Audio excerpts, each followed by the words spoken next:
Yes. As we get started for this week's weekly show, this is the WB Paramount Saudi's DC Snyderverse weekly show. Now, before we get started, we need y'all to be smashing this like.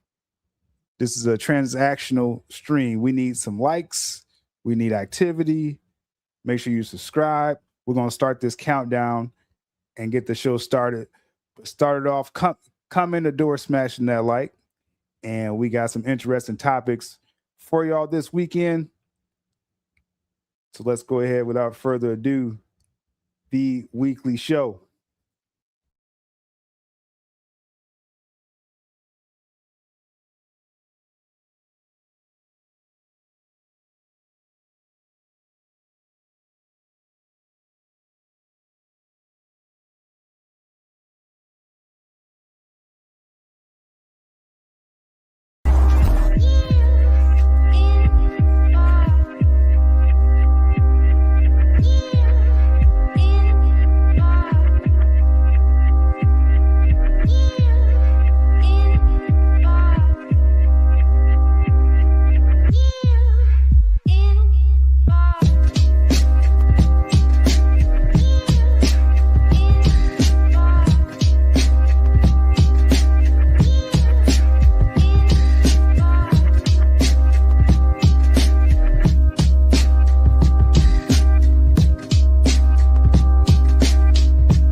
Let me give you more reasons to follow the homie Sil for the latest news, scoops and moves he's about to reveal. From coffee talks to special brews, I'm out of burgers for meals. A cup of bourbon with that tea that's about to get spilled. Like, what's the latest word? Yo, Sil, we need to know. Tell us what you heard, yo, Sil, we need to know. The ins and outs, who's walking out, buying in, we need to know. Your thoughts on what's new, what you do to stream a hell of a show. Let's go, take out your pen and paper, sit down and take notes. Sil is the realest among imposters, scavenging cutthroats. So, what's the latest word? Yo, Sil, we need to know. Tell us what you heard, yo, Sil, we need to know. The ins and outs, who's walking out, buying in, we need to know. Your thoughts on what's new, what you do to stream a hell of a show. Let's go. One of a show, let's go. Between DC and Marvel, they both have a startle. Disney's moving finicky, let's not mention Star Wars. All these movie execs be drunk off their power, disconnected from the fans in the ivory towers. What's the latest word, yo, Sil, we need to know. Tell us what you heard, yo, Sil, we need to know. The ins and outs, who's walking out, buying in, we need to know. Your thoughts on what's new, what you do to stream a hell of a show. Let's go. When they keep making the same mistake, that's what you call insanity. They can't even acknowledge their self-inflicted calamity. What's the latest word, yo, Sil, we need to know. Tell us what you heard, yo, Sil, we need to know. The ins and outs, who's walking out, buying in, we need to know. Your thoughts on what's new, what you do to stream a hell of a show. Let's go. One of a show, let's go. Scoop Senator, Coffee Talks, also covering analytics, making his own reviews, cause it's always been the critics. They clout chasers, money driven, repeating the latest gimmick. Come over to Sil Nation where true vision is given. Listen, what's the latest word, yo, Sil, we need to know.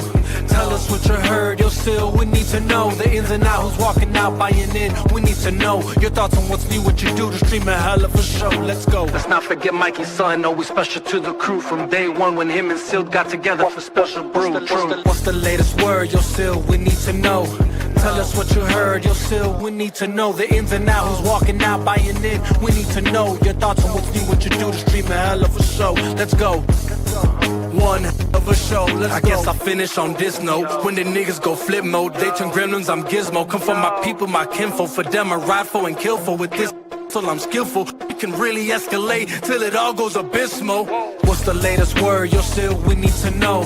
Tell us what you heard. Yo, still we need to know. The ins and outs, who's walking out, buying in. We need to know your thoughts on what's new, what you do to stream a hell of a show. I'm a watchman, forever vigilant, steady watching and listening, disciplined, militant, killing these dudes that started visiting. What's the latest word? Yo, still we need to know. Tell us what you heard. Yo, still we need to know. The ins and outs, who's walking out, buying in. We need to know your thoughts on what's new, what you do to stream a hell of a show. Let's go. One of a show. Let's go.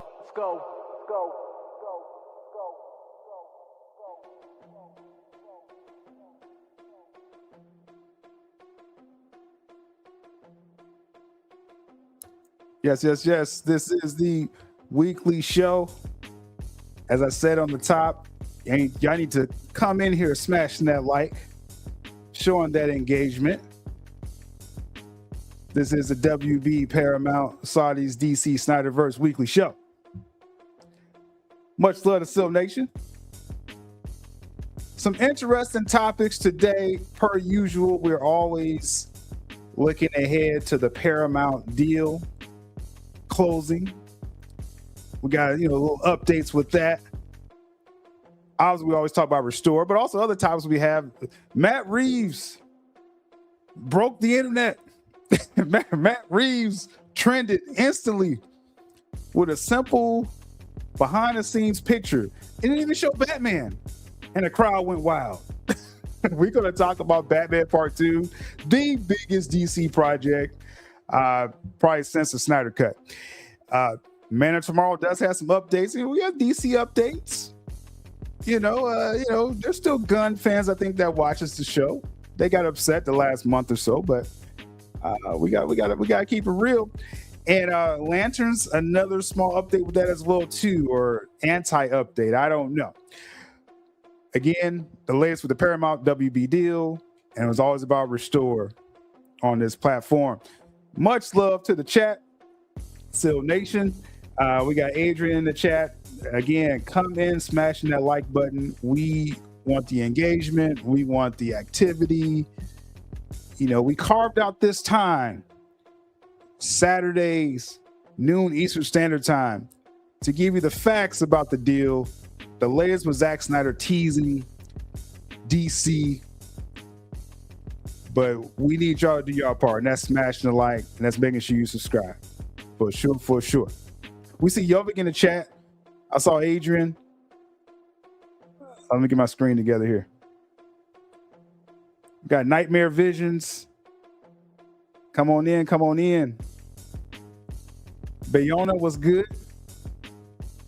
Hey, this is a very interesting time for DC.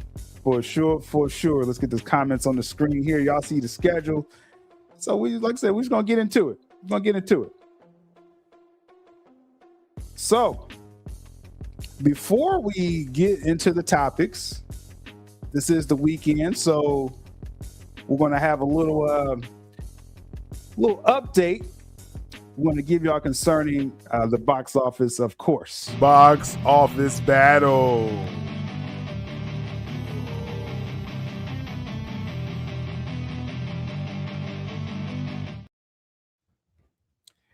Real quick, box office battle. We talked the latest in box office numbers and projections. Mortal Kombat 2 is in theaters now. Pretty decent. It seemed like it was decent word of mouth.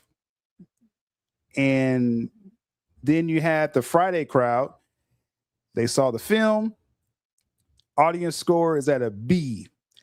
Now, usually B plus is the lowest you will want for a film.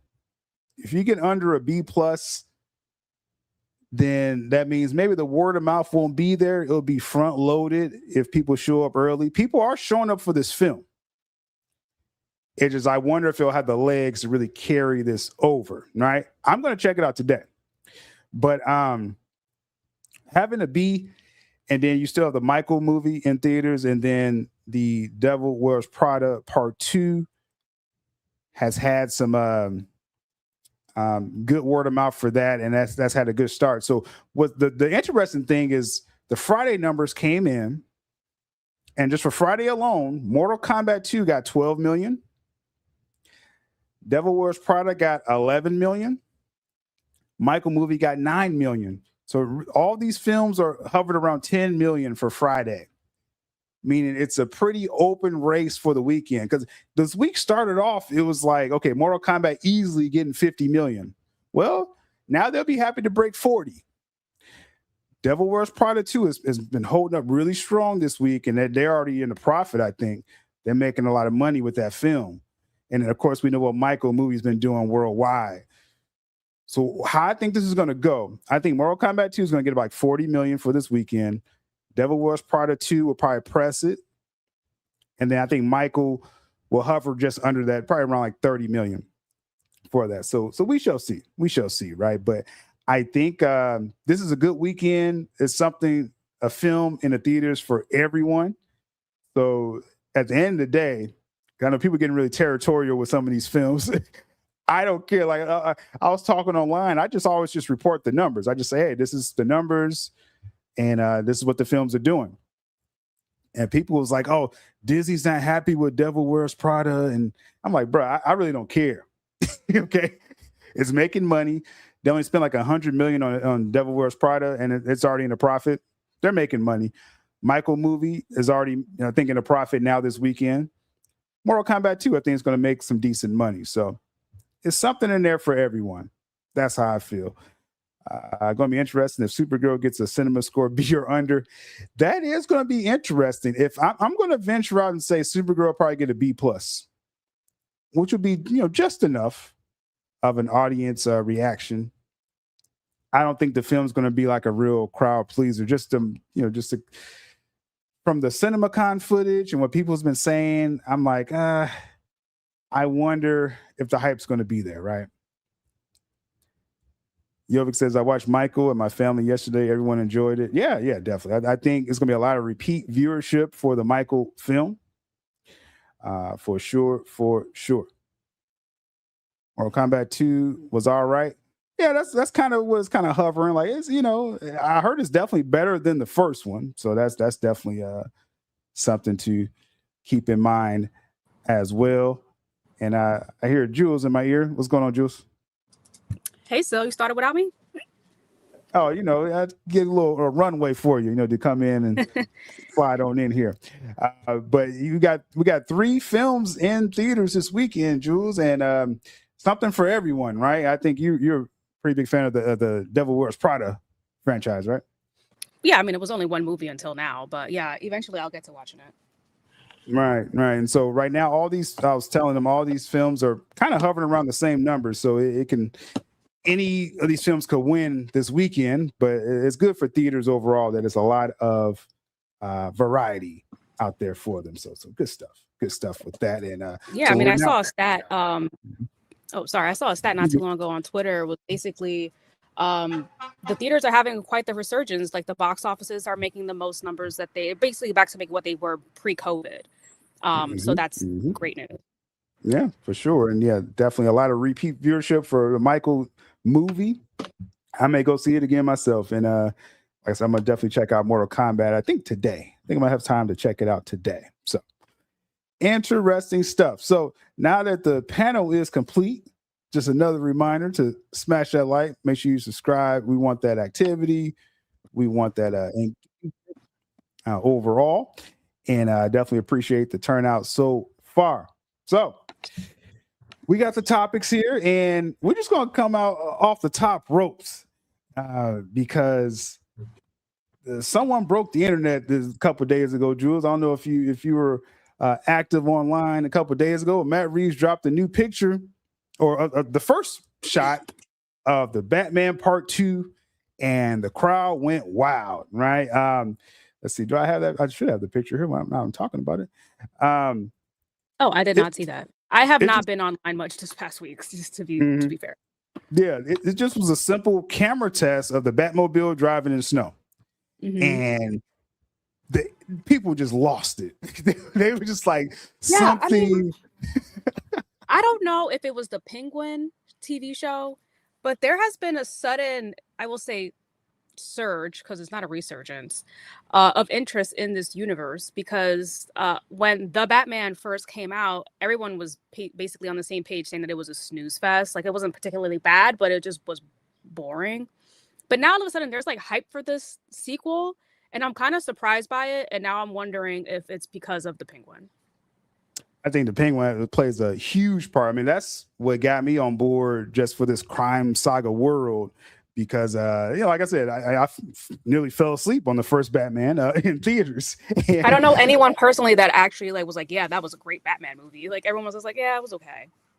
Yeah, I mean, it has its fan base. Now, to be fair, with a Batman film, it didn't get 800 million. That is kind of interesting, but they can't blame COVID, because I think Spider-Man made like $1 billion during COVID. Yeah, no, it was no. It's good. I mean, like, just for those that like to blame COVID for everything. A Batman film, I thought it should have easily got 800 million. That was my argument back then, and the REEVES fans got upset with me with that. And then you had the whole Batman Gate situation where did he plagiarize the story? Now they ended up beating those charges, but the point, I was like, it did okay. The first film did okay, and the Penguin series came out, and I think that's what got a lot of people on board that wasn't already for it. So you just got this camera test. Now, what it does confirm is Batman, this film will be in the snow. And that got a lot of people excited, coming off the Batman Returns, and which is the greatest Christmas film ever, Batman Returns. Now, will this go for the crown as well? Batman goes hard in the snow, okay, in the comics and the Batman Returns. Just that premise, Jules, aesthetically, I think this would be good for the cinematography and stuff, in my opinion. Absolutely, yeah. I mean, everyone is now assuming Mr. Freeze is the big bad villain in this one, which, I don't know, this ultra realistic world. Like, I'm not into the whole super grounded realistic stuff. Like, Nolan did it. It was fun at the time because it was still fresh, but now everyone's kind of doing the same thing. Like, people try to copy it, and it's just like, whatever. Like, we want more fantastical stuff at this point. I think we're all already in that same line of thinking. Mm-hmm. But I mean, I just can't get excited over this. Well, I'm excited over this, Jules, and a lot of people are as well. Yeah, clearly, I'm in the minority here, but we'll see how much it makes. And I think, like I said, I think this automatically people are going to be like, okay, this is something to look forward to. Now, we can compare this hype meter to, just what's DC been doing recently, right? Not too long ago, James Gunn teased the Man of Tomorrow, right? Right. He had the first shot got of that. No buzz. I mean, it got people talking, and if we compare just the pure engagement of the posts, as you see right there on the left, James Gunn, Man of Tomorrow, just a little chessboard. Oh, Lex, he's in prison, and okay, the Brainiac symbol upside down, whatever. You see the impressions, 1 million impressions as of today for that post. Comparing that to Matt Reeves just a couple of days ago, he's already over 8 million. It's clear. Now, Batman is a factor here. Batman has everyone excited, but just the sheer engagement on social media, Matt Reeves is blowing away anything James Gunn has talked about in the last year. Yeah, I mean, I kind of hate the excuse that it's like, oh, it's Batman, so of course it'll generate a ton more viewership than a Superman movie. Like, no, that's really not that true. Like, people are always excited about Superman. Look at everybody that turned out to watch Superman last year. Sure, it was underwhelming and people didn't turn out globally, but they did here in the States. There's no reason why a Man of Tomorrow post isn't getting even close to the number that Reeves Batman 2 is making. It just goes to show what people are more interested in and what they're reacting more to.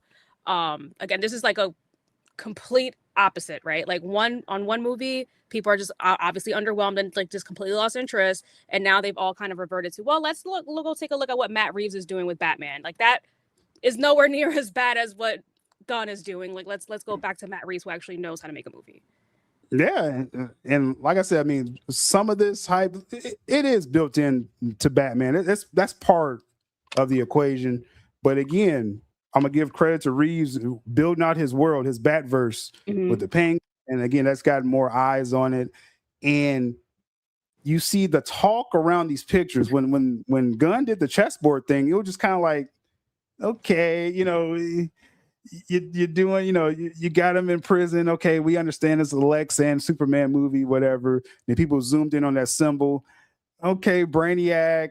Like, it was kind of like a indifference, lukewarm feeling for Man of Tomorrow. And just with this Batman, it's like, overwhelmingly, it was some hype out there for it. And that just begs the question, Jules. Did they pick the wrong universe? Like, if the timeline was, okay, they're not doing the Snyderverse right now. We'll see what happens with Paramount. And you had to pick a world to kind of build out. Right now, maybe you should have just did the Batverse these last couple of years and not even bothered with the Superman saga, to be quite honest with you.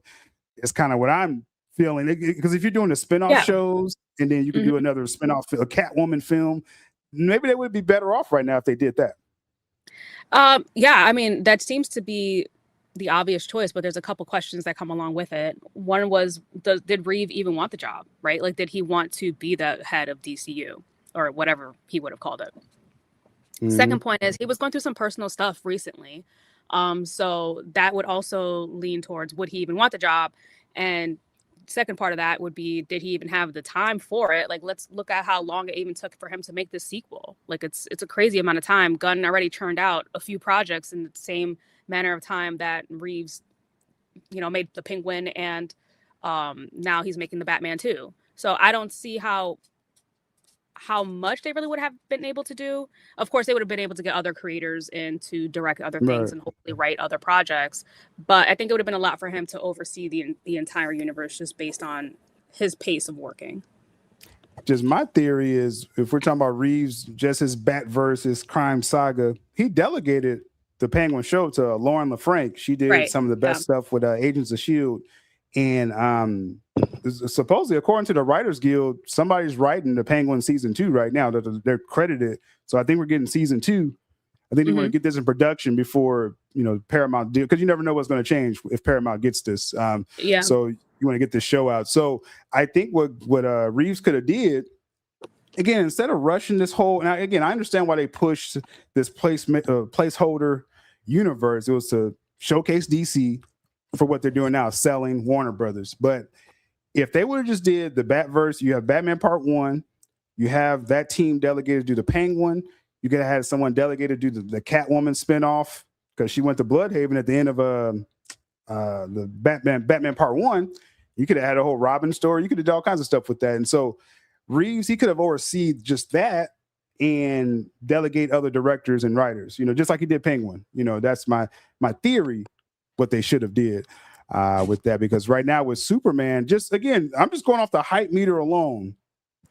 And Gunn teased a first picture, and it's getting like the 10th of the hype that Reeves is getting, So, and now as on Twitter there, shout out to y'all over there on Twitter commenting, says, I just have to say that James Gunn has been more quiet than usually, while Zack has been more active about the same IP. What's interesting, Jules, is that Reeves dropped that picture. I think Reeves, behind the scenes, he's kind of like, Gunn, stay out of my way, like I'm a cook. You stay over there, do your Superman saga. I'm over here doing my Batverse, because Gunn I don't think he's retweeted Matt Reeves or really commented much about this. And all I'm saying, if you're co-head of DC, James Gunn, and Peter Safran hasn't mentioned Batman at the CinemaCon recently. It's just a weird quietness about the biggest DC project that's coming out next year from the co-heads of DC, Jules. I just find it odd. Yeah, I mean, we both do. We talk about it weekly at this point. Why could that possibly be? I don't know. What's on the horizon? Is anything ending soon? I think it's clear, right? People still are kind of like, well, maybe they don't get it. Think of all these other reasons, but it's like their contract is up April 2027. There's still people that think that Superman was not underwhelming.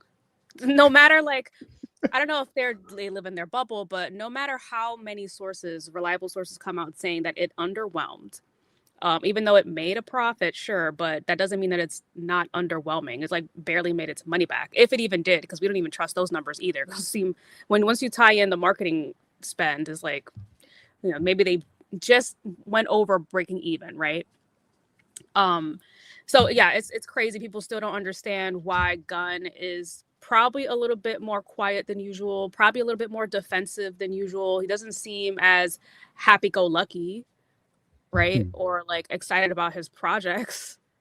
I mean, as much as he's still online, you know, on threads, answering meaningless questions or really putting his foot in his mouth, Probably to different himself. questions. But right. But it's like Batman is the biggest project, and I you know, if my name's attached to it in any way, I'm like, oh, I'm gonna hype this because I'm getting my points off this film, unless I'm not now. You know, again, if the contract of you know, the co-CEOs that ends April 2027, the Batman doesn't come out to October 2027. And all I'm saying is, like, I wouldn't promote anything if I have no stake in it. I wouldn't. I mean, I understand if he's not promoting this because he's not going to have a stake in it anymore. You know, that's Of course, that's where yeah. I'm at. But it's just Yeah, like the that's head where of I'm at. DC, you should be, it's like camaraderie, right? Like it's at any company. If you all work for the same company, you should be rooting for the other person to succeed. And it seems to be more like a competition here, which sometimes competition can be good, friendly rivalry, but it just seems a little like, I don't want to use the word malicious, it's too strong, but I think you get my drift. Yeah, because you compare this to just recently the Clayface trailer. James Gunn exactly. tweet out a new poster about it, the trailer, and After he started claiming it, because at first he didn't want to claim that movie. Now he saw the good buzz. Now he's claiming it. That's interesting, but you're talking about Clayface, but not Batman. That's just I'm just all we're doing is looking at their actions, y'all, and it's kind of odd. Now the competition thing again, I get it.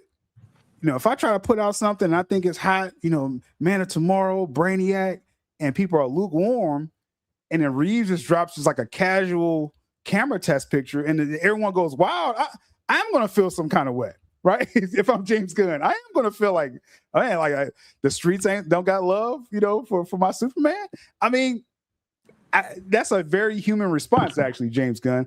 But as co-head of DC, you should have at least retweeted. You have to be above that, right? Exactly. You should be supporting each other, even if there is a rivalry. Just saying, you know, and that's a real thing too. Just, you know, and all I could do is speak from a testosterone angle.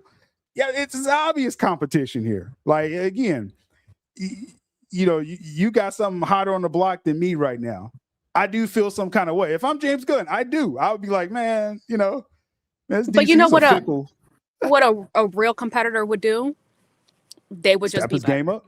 Exactly. Yes. That's it. That's all it is. Every great great rivalry. Right. A great rivalry should always lead to like masterpieces or great works, right? Not just being like, oh, you're better than me, like screw you, like, you know. That's why. I'm just saying. So again, I get it. If Gunn's kind of like, you know, okay, now I'm busy making my film now, because you was posting every day on threads. You know, all of a sudden you're too busy to talk about Matt Reeves' Batman. But okay, but like I said, just step your game up, man. Now we're gonna get into what Gunn is doing with this Man of Tomorrow, because I don't think he's really stepping it up.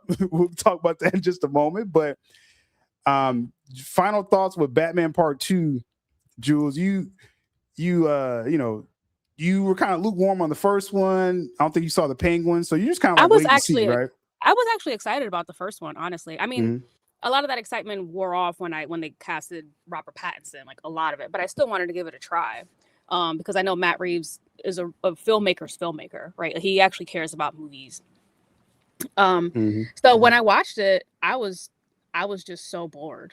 Like, I was watching it with my fiance on the couch. I remember this vividly. And I'm the type that I will watch a movie, like, especially like in this genre, to the end, because I need to, you know, take it all in. And he's an avid Batman fan. Like, Superman is my favorite, but he loves Batman.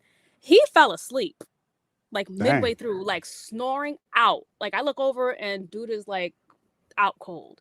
And I was like, yeah, I mean, I was fighting my own sleep, like wanting to fall asleep. But I looked over and he was gone. And I was like, damn. yeah, this movie sucks. It's like, this is boring. And when a Batman fan falls asleep, because I nearly did in the theaters, and I Right. was just like, And you were in man, the like I shouldn't feel theater, like which is this. even Yeah. harder to do. And it was an early screening. Like, I felt like privileged. Like I got to watch it before most in my area. And I was fighting it, man. I was fighting to sleep. Yeah, It was Pattinson rough. was a horrible casting. I mean, honestly, the girl who played Catwoman, I thought she was at first a great casting choice. Zoe Kravitz. Zoe Kravitz, yeah, but then her performance just fell so flat. Like the look, perfect. Performance-wise, I'm just like, all right, same as Robert Pattinson. Like, you guys have the same low energy. It's like I'm not getting anything from either of you guys, and it was just that's why it makes it hard for me to get excited for the Batman 2. And I love that it's going to be in the winter. So many creators avoid, whether it's like having to draw winter backgrounds or even to film in the winter is hard. Like it's tedious, right? In any medium. So I know we're going to get stupendous visuals, but I'm just like, I just hope it's not another snooze fest. Yeah. I mean, I think, like I said, just coming off the Penguin, that's where my hype has went up. To be clear, I still don't like the part one Batman. I still don't like that. Yeah, the best scenes were literally with Colin Farrell. Yeah, exactly. And it really made Batman look stupid in those scenes with the Penguin. Honestly, when Superman feels like the side character, when Batman feels like the side character in his own movie, that's just like a F to me. Like I can't. That's like a major L. Yeah, I mean, I've tried to rewatch the Batman probably like 2 times since I seen it in theaters, and I couldn't get through. Like that first scene was just goofy, like with the Riddler and like, all right, bro. The vengeance thing, all that stuff. Did you watch it after watching the Penguin? Did you give it another attempt? I tried to watch it again. So I saw it in theaters and I didn't touch it again. And then I think I tried to watch it again before the Penguin came out, and I couldn't get through it. Then after Penguin, with like a fresh palette, and I was like, okay, excited, I'm ready for the crime saga, right? And I just said that couldn't. You still weren't able to finish it? No. But somehow you're excited over this? I'm excited for the world. How does that compute? Because it should be better you now. Want the spin-offs. Yeah. I mean, I just want that Gotham. Penguin sold it so much to me. I'm like, okay, I want to see what he does with, again, now he probably knows what works, what didn't work in the first one. You need a less bratty Batman. So I'm counting on him to make Pattinson not a brat in this film. So yeah, it's a lot of goodwill I'm extending to Reeves. But I think just with the steam, the heat coming from the Penguin, and that this is the best DC thing that they're going to be coming out with in these last couple of years, my excitement is tied to this film more than anything as far as with DC right now. Now, we got a As Seen on AI. It says, behind closed doors, they like what Reeves is doing and are allowing him to do what he wants with no gun input. Pretty sure that's in his contract. Yeah, it is. So this is my thing.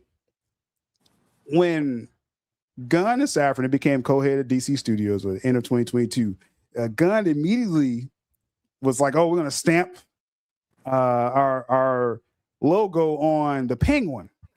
Like, and Reeves his team already made it. It was already in post before Gunn got hired, pretty much.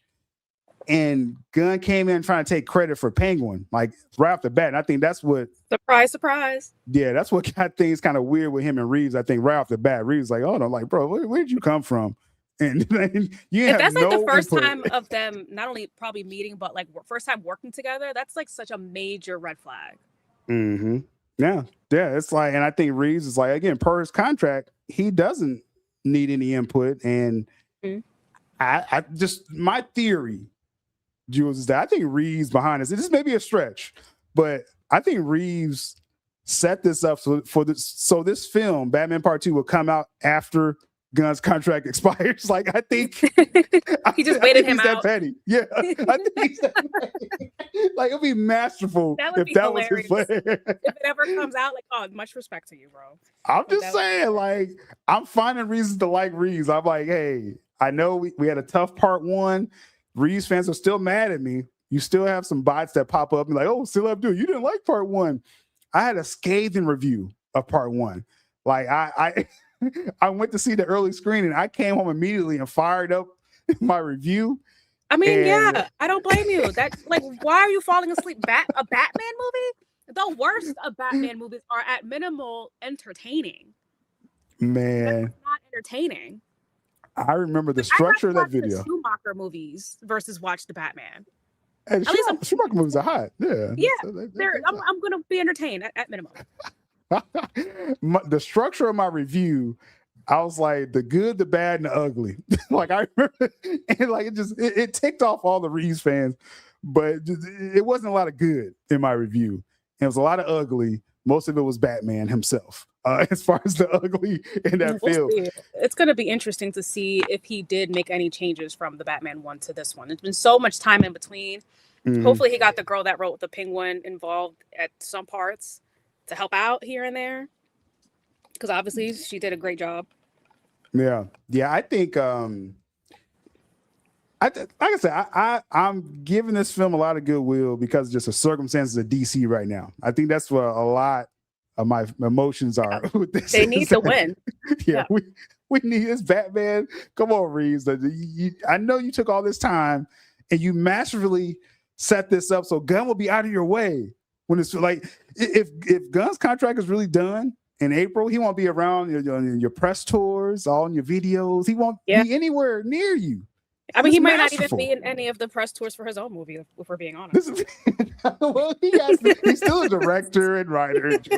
Wishful thinking. Gunn is going to promote his film, but though he won't be CEO when he's promoting it. But I mean, I just, like I said, Reeves, this is some gangster stuff. This is like stuff off the Penguin series where you orchestrated this, Reeves, so that Gunn would not be around when your film comes out.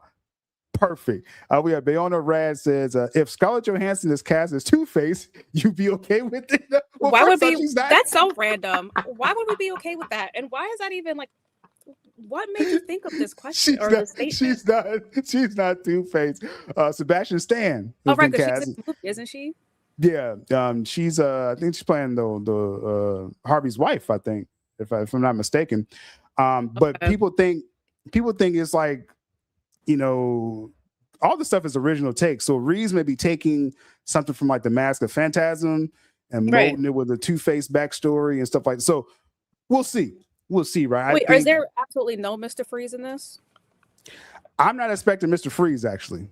I'm not expecting him in this film. Just he like doesn't Batman look- Returns. Batman Returns, it was the winter time. It was a Christmas movie. There was no Mr. Freeze in that.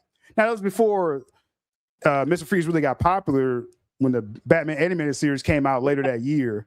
Yeah. Then Mr. Freeze blew up, after the film came out. But all I'm saying is just because it's in the snow, it doesn't necessarily require Mr. Freeze in the film. It could just be a winter film, Yeah. So we'll see. So I'm just a little biased. Mr. Freeze is one of my favorites, and I feel like for sure. How many times have we seen Two-Face? Like, whatever. But hey, I'm good with the original take, so we'll see. We'll see what happens. But appreciate you being on the rad for the super chat, and I guess this is Batman related. He's here. I hate him. There he is. I hate He's right here. He's right here. Look. You have a lot of nerve to show your face. Oh, yeah, around you here. got, Son of a you bitch. are a real beak breaker.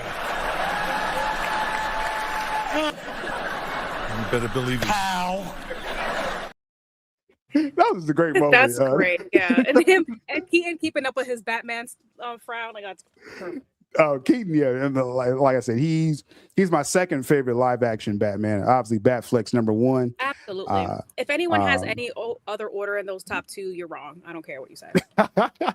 And I put 1B Kevin Conroy just as Batman character overall, animated.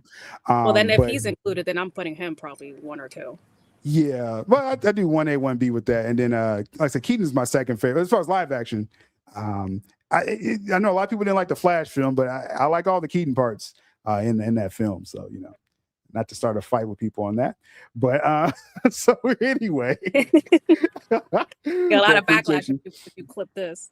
I'll tell you, man. I knew sylabdul, but so my theory is Reeves played this like a gangster, and he's going to get this film out with no fingerprints from James Gunn. If all this is played right, that would be very interesting, right? So we shall see. We shall see what comes from that. And like I said, Jules is in a wait and see with Batman Part 2. I'm pretty hype about it because I think we just need something. The Supergirl is not getting a lot of good forecasts with Supergirl, and I think it's just gonna be tough for DC, man, for indifferent feeling about a film. Like that's the worst. There's got to be some kind of emotional reaction one way or another. Like, oh, it really sucks, or it's really good, right? This just Supergirl just gonna come out and that's literally the worst when there's no emotion tied from the public at all. It's like it's the worst. Val Kilmer over Keaton? Oh no. I can't. I mean, I all love the Val Kilmer, but no, Michael Keaton's the originator. I can't put Kilmer over him. I think Kilmer is underrated as a Batman, but yeah, I'm not putting Keaton below Kilmer. Can't put Keaton under that. Now I know there's a lot of Bale fans, but like I said, I think that's he touches Keaton. No, I think Bale is more of like generational bias, recency bias. Yeah, for sure. I mean, like I said, Keaton is the originator. Batfleck. Is my top one only because like just the warehouse scene. Like I can't put any Batman over that. Batfleck. So I think I will say he was the first actor to be able to properly portray both Bruce Wayne and Batman. Usually we have actors who are like, oh, their Bruce Wayne was like lacking, but he was a good Batman, or he was a good Batman, but his Bruce Wayne was not believable, right? So I would put Batfleck into that. He was like probably the only one in that pedestal that was able to do both. And like if Keaton wasn't known as like a funny guy before Batman, maybe his Bruce Wayne could have got away, because when you just saw Michael Keaton, you just like, this is Mr. Mom. You know what I mean? Like that's all people saw him, I didn't know him. I was young when that came out. Actually, I don't even think I was even alive when his Batman came out. 89. So he was the first live action Batman I knew. I knew him as Beetlejuice, but I didn't really connect it because in Beetlejuice he had makeup on. So like I didn't know about his comedic past. To me, he did a good job as Batman. But I don't know. I think it was also just like presence wise, which is what everybody kind of hated about when they announced his casting. Like he's too short, he's not muscular, he's not athletic. Like I get all that, and obviously that has a part to play, and that keeps him from the top spot for me. Yeah. Tough requirements to make Jules' list, y'all. Look, these are common. Like you have to match the source material, especially when it comes to looks. For sure.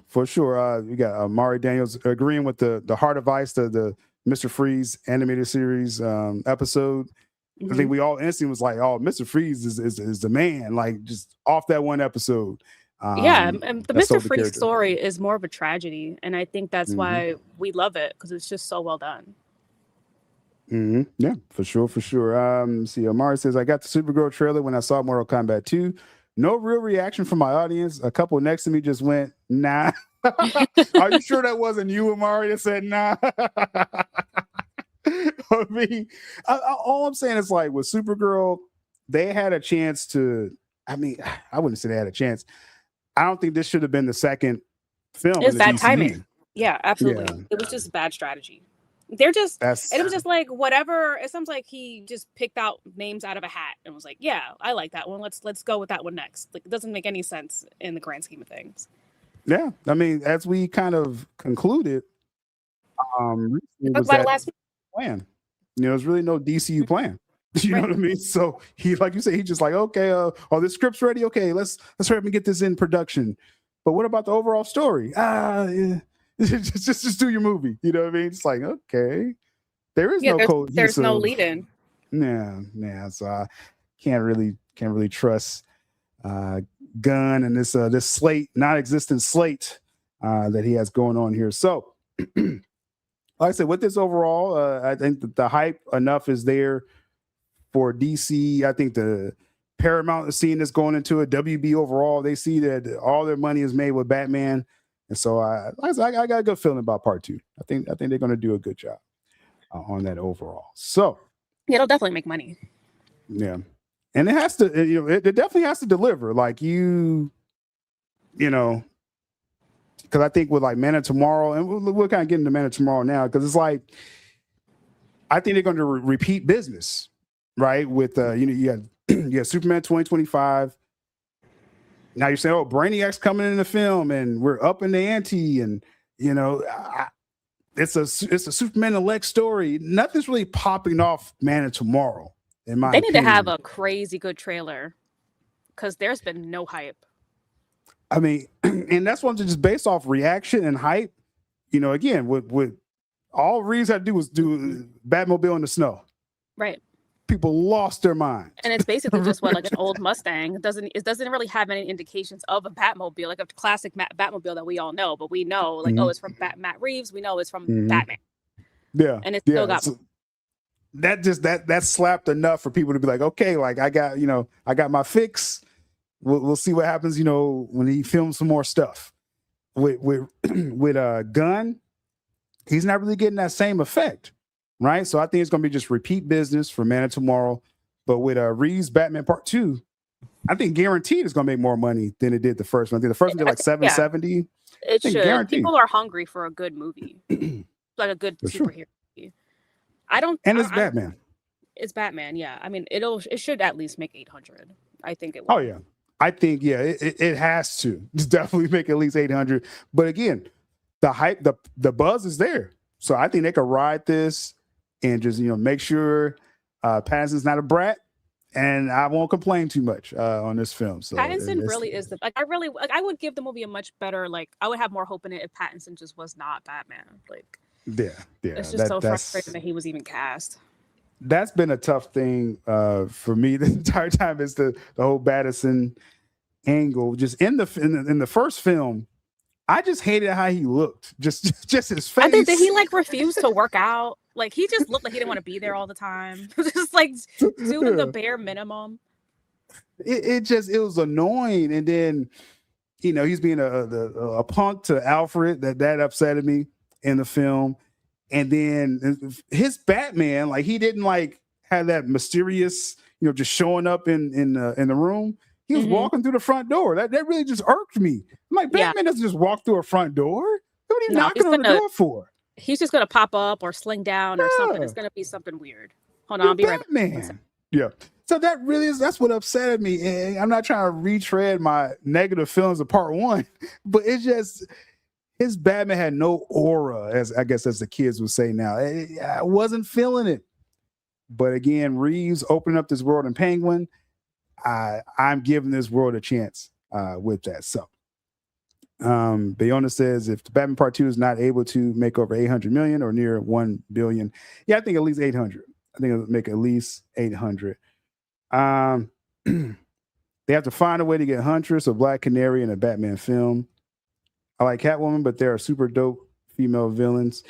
Yeah, I mean, if Reeves has the Phantasm in this film, there's a few things with this Batman. And I kind of moved ahead too soon because with this Batman Part 2, again, we'll see. There's no guarantee it's a Phantasm thing, but that will be amazing if Reeves does that. Now, we already know it's in the snow. So Reeves is already cooking, right? That it's in the snow. It's just in the comics and a lot of different mediums. Batman hits in the snow, right? So he's guaranteed that. And then according to their working title for the film, it's a title as Semper Vigilans. That means vengeance or ever vigilant. It means ever vigilant. That's part of the Core of the Owls poem in the comics. My whole point in saying this is that if Reeves does Phantasm and or Court of Owls, if he ends up doing both in this film, oh my god, I will lose it if Reeves pulls this off, man. He pulls off just one of those ideas, if not more. So I mean, we'll see, right? A lot of it is speculation. I really do believe the Court of Owls is going to have some part in this, though. I really do believe that. Let's catch up with the chat, and then we will get to the Man of Tomorrow stuff. Yeah, that really upsetted me. That really upsetted me in that. It's going to get more money than the first and more money than Man of Tomorrow and Superman. Oh, for sure. Like I was saying with Man of Tomorrow, I think it's just going to be repeat business. I think you're going to be in the 600 range. Brainiac hasn't tipped the scale. Brainiac hasn't tipped the scales more than a camera test of a Batmobile. Like, that's crazy, right? Like, Brainiac should be breaking the internet, and it's just not. And you can still have your audience with that. James Gunn fans still going to show up for his film, you know, I guess. But you're not getting new business with Man of Tomorrow. This is new business. People are going to be very excited for this Batman Part 2. They already are excited for it. So, Sparkle Bats is wild. Emo Batman, y'all clowning. Oh, yeah, Clooney. No, I do. I rank Clooney. Pattinson's the worst Batman ever. I got Clooney. What did I say? I got, you know, as far as live action, we'll just keep it live action because Conroy's 1B, 1A is a Batfleck. Then you got Keaton, and then I'll do Val Kilmer there. Clooney, then Pattinson, Bale, then Pattinson. So what? Bale over Clooney. I'm sorry. So it's Batfleck, Keaton, Kilmer, Bale, Clooney, then Pattinson. All right. Now, if I'm putting Adam West in there, Adam West will be behind Keaton, actually. Oldie but goodie, right? Let's see. Catching up here, and then we'll get to the Man of Tomorrow stuff here. Y'all clouded. Man of Tomorrow is a tomb? Dang.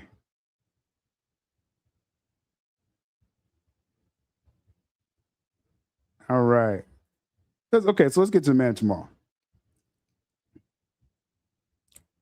Because as I showed with this comparison here, the hype is obviously with Batman, but just DC overall, the hype should be there. Like, if there was a first look, you remember that first look of Henry Cavill in Man of Steel, the bank vault picture, that got a lot of buzz, right? There's a lot of buzz for first look of Henry Cavill Superman.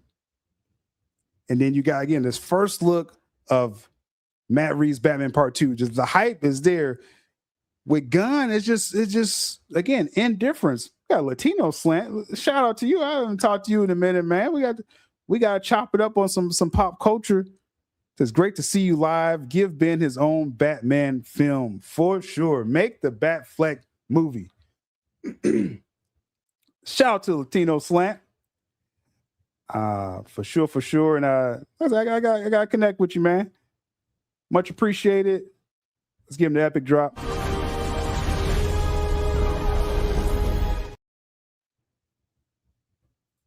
Definitely give that man his Batfleck film for sure. Gunn plays checkers. I think it's chess. He had a pawn shop. A lot of Brainiac isn't breaking the internet because it's being done by Gunn. If it was by a very serious director who actually knows what he's doing, it'll blow off the internet. Real hype. And that's all I'm saying. It's like, say what you want, you know, you Gunn fans out there, and you like Gunn. I always say this: Gunn, he's good at writing character-driven stories. That's why those obscure characters are perfect for James Gunn. He's not good at series, though. You see, he has to fill out the Peacemaker story too much. He kind of drops the ball in series, but in theatrical films, Gunn is a good writer. But we need more than just good writing. We need spectacle. We need. We need Brainiac earth-shattering type of visuals, menacing. And that's not what you're getting from James Gunn. We've already seen what he's done with DC up to this point. It's nothing epic about it. Maybe it's a good character story or two, but it's nothing that's like visual masterpiece and big blowout battle, world-ending event. No, Gunn doesn't do stuff like that. So I'm not expecting to do that in Man of Tomorrow. Wow, Mountain of Timu. Wow. Yeah, for sure. Yeah, let's definitely connect, man. We gotta chop it up. The Latino Slant. Much respect. So what has Gunn outside of this? What has Gunn showed us for Man of Tomorrow? Oh, Matt Lillard. Now, in all respect to Matt Lillard, the first Scream is a masterpiece, right? It's come out that Matthew Lillard is in Man of Tomorrow. Not quite the same hype, right? As a Batmobile driving in the snow, right? It's just obvious when you compare Gunn announcements to anything else with DC. This doesn't hype me for Man of Tomorrow. Is this a Scooby-Doo crossover, right? Is he a Shaggy? You might as well make Man of Tomorrow a crossover with Scooby-Doo at this point. You may actually get some hype from that. But it's just, we've seen the examples already, and you're seeing side by side as I keep pointing to this. The chessboard that James Gunn dropped had 1 million impressions, and this is as of today. Matt Reeves 2 days ago is already over 8 million impressions. I'm just saying that the people are telling you what's hype for them. Again, I think Gunn, he's going to write some good characters in this. It's going to, in Superman 2025, I thought some of the best stuff in the film, in a Superman film that had a kaiju, you had Lex, you had Ultraman, Bizarro, whatever, in the film. The best stuff, you had the Justice Gang, you had Mr. Terrific, Guy Gardner. The best stuff in Superman 2025 was the Clark and Lois scenes. And that's not a diss, as much as people probably would take it. But it's like Gunn is good at writing character-driven stuff. He's not good at spectacle stuff. So you know the flavor of what Gunn's bringing with DC, with anything, with Marvel, whatever. And I just don't think it's enough for DC. I don't think it's enough.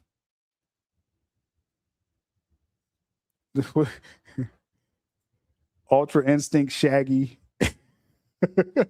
What's it? The Riddler? If this man's the Riddler, the Riddler with no Batman, that would be wild. A chessboard's never going to put hype of a muscle car, but this wasn't much. It just the thought that Reeves Batman is going to be in the snow. That's what broke the internet. Just that detail alone. That should not hype you more than a Brainiac, but it is. You see what I'm saying? So it just, there's levels to this, man. Salty Frieza in the chat was good.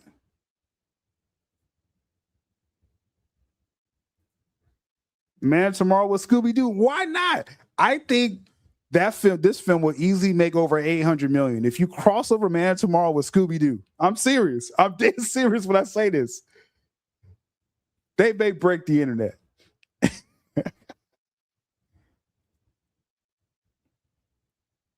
Yeah, the Fortress of Solitude was all right. So, Plastic Man, that'd be wild.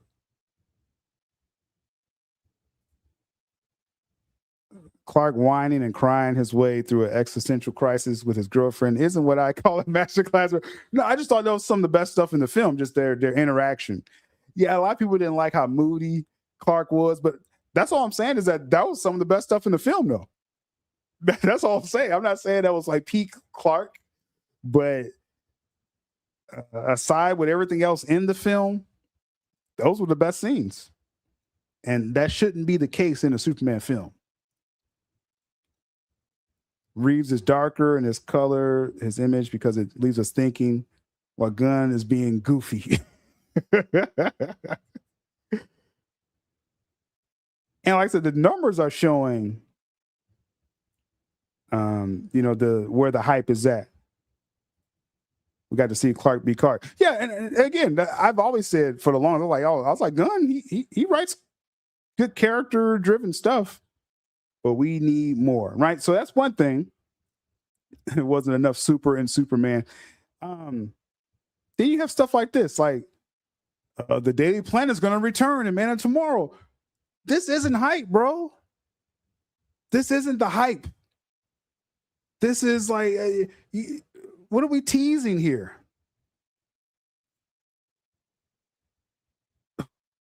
Good. What are we teasing with the Daily Planet is going to return? Hey, again, all Reeves had to do was show snow. Who cares, right? Why does this have to be something you tease? Oh, the Daily Planet. Of course, the Daily Planet's back. What? And we got Jules back here. What? Like? Sorry about that. No, you're good. You good. Well, first, before we even get to that, we had the Matthew Lillard confirmation, Jules, and just he's in Man of Tomorrow. It doesn't matter who he's playing. Okay, it doesn't matter who he's playing. Just be excited about this. Just he's in the film. Just we know you didn't even watch Superman 2025, but it's like this and the whole thing of the Daily Planet's going to be back. This isn't the hype, Jules. Like again, compared to a Batmobile in the snow, this Man of Tomorrow is not moving the needle. No, I mean, I haven't seen, even people that are allegedly fans of this movie, I haven't seen anything online about people that work at the Daily Planet outside of Lois Lane. Actually, we don't even get any hype on Lois Lane at all. I don't even remember the name of the actress who's playing her. Yeah, Rachel exactly. Brosnahan. Yeah, I got it. Her. Yeah, her. Like no one cares about any of the regular humans in this universe. It's just all about Corn Sweat, Lex,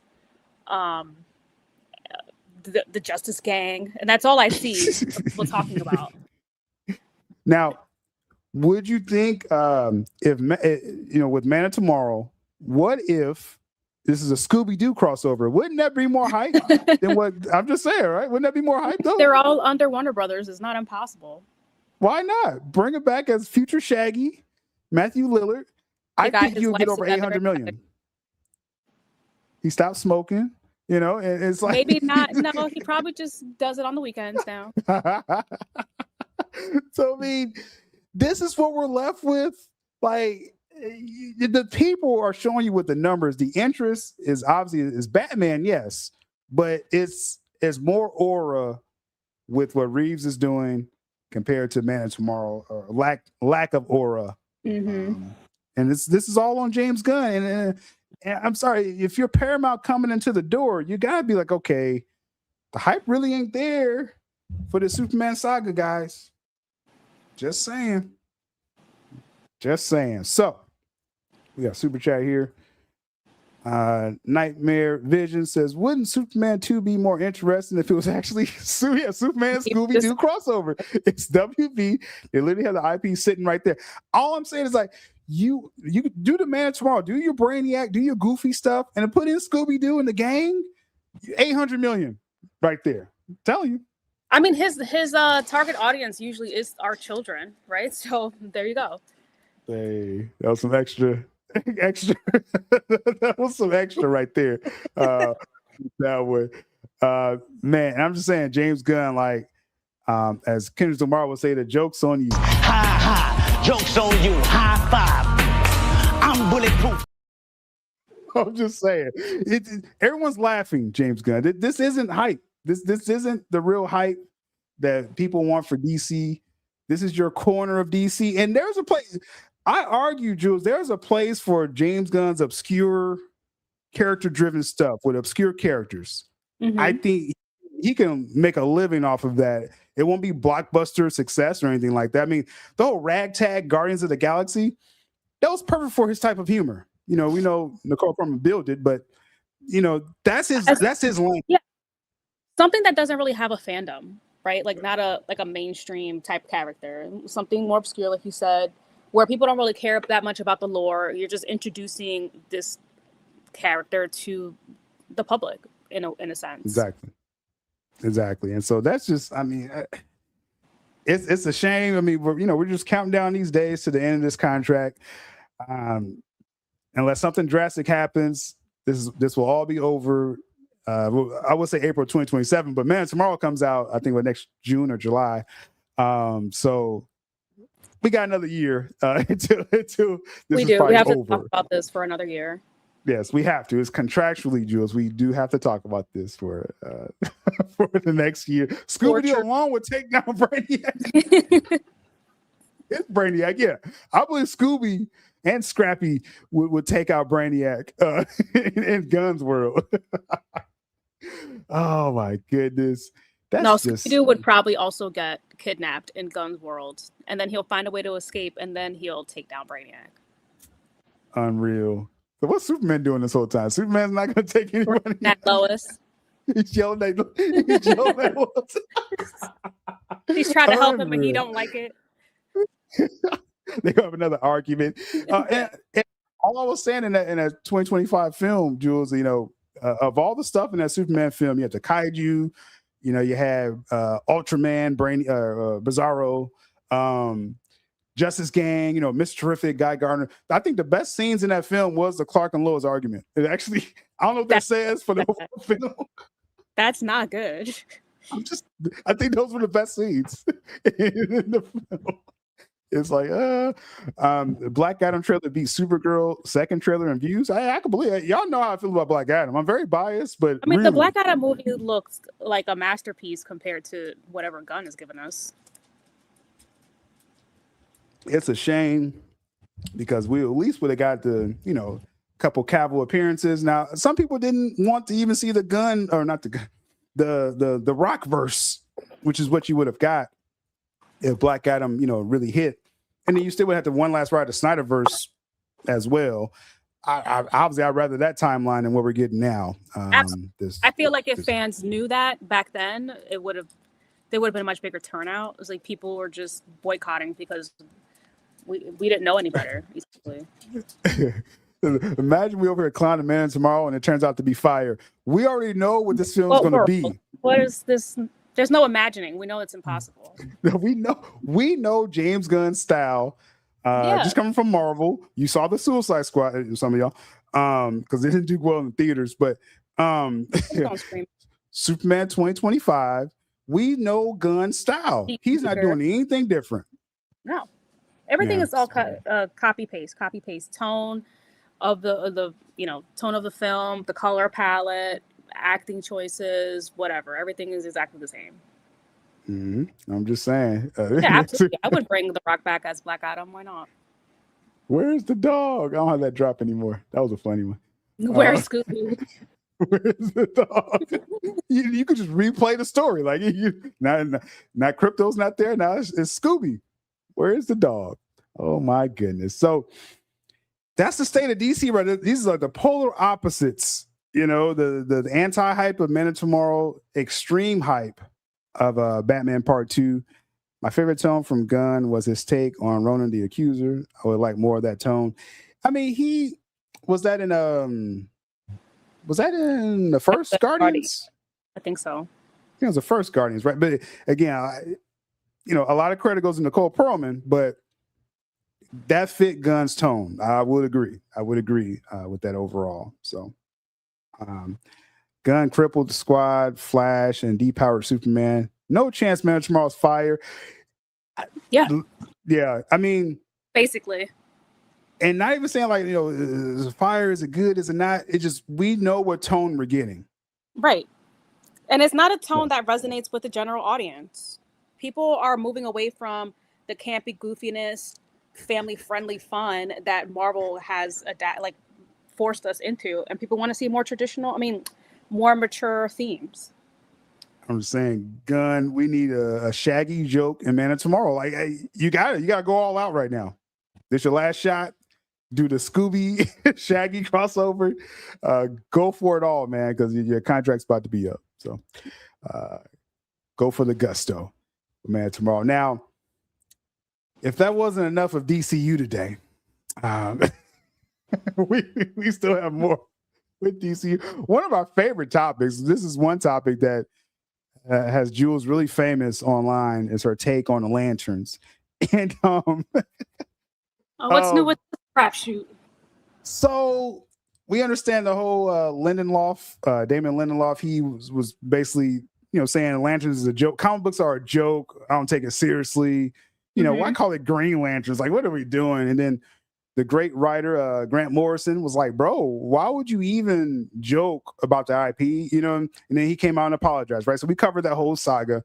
The whole joke was brown lanterns, right? That's been a running thing with this show.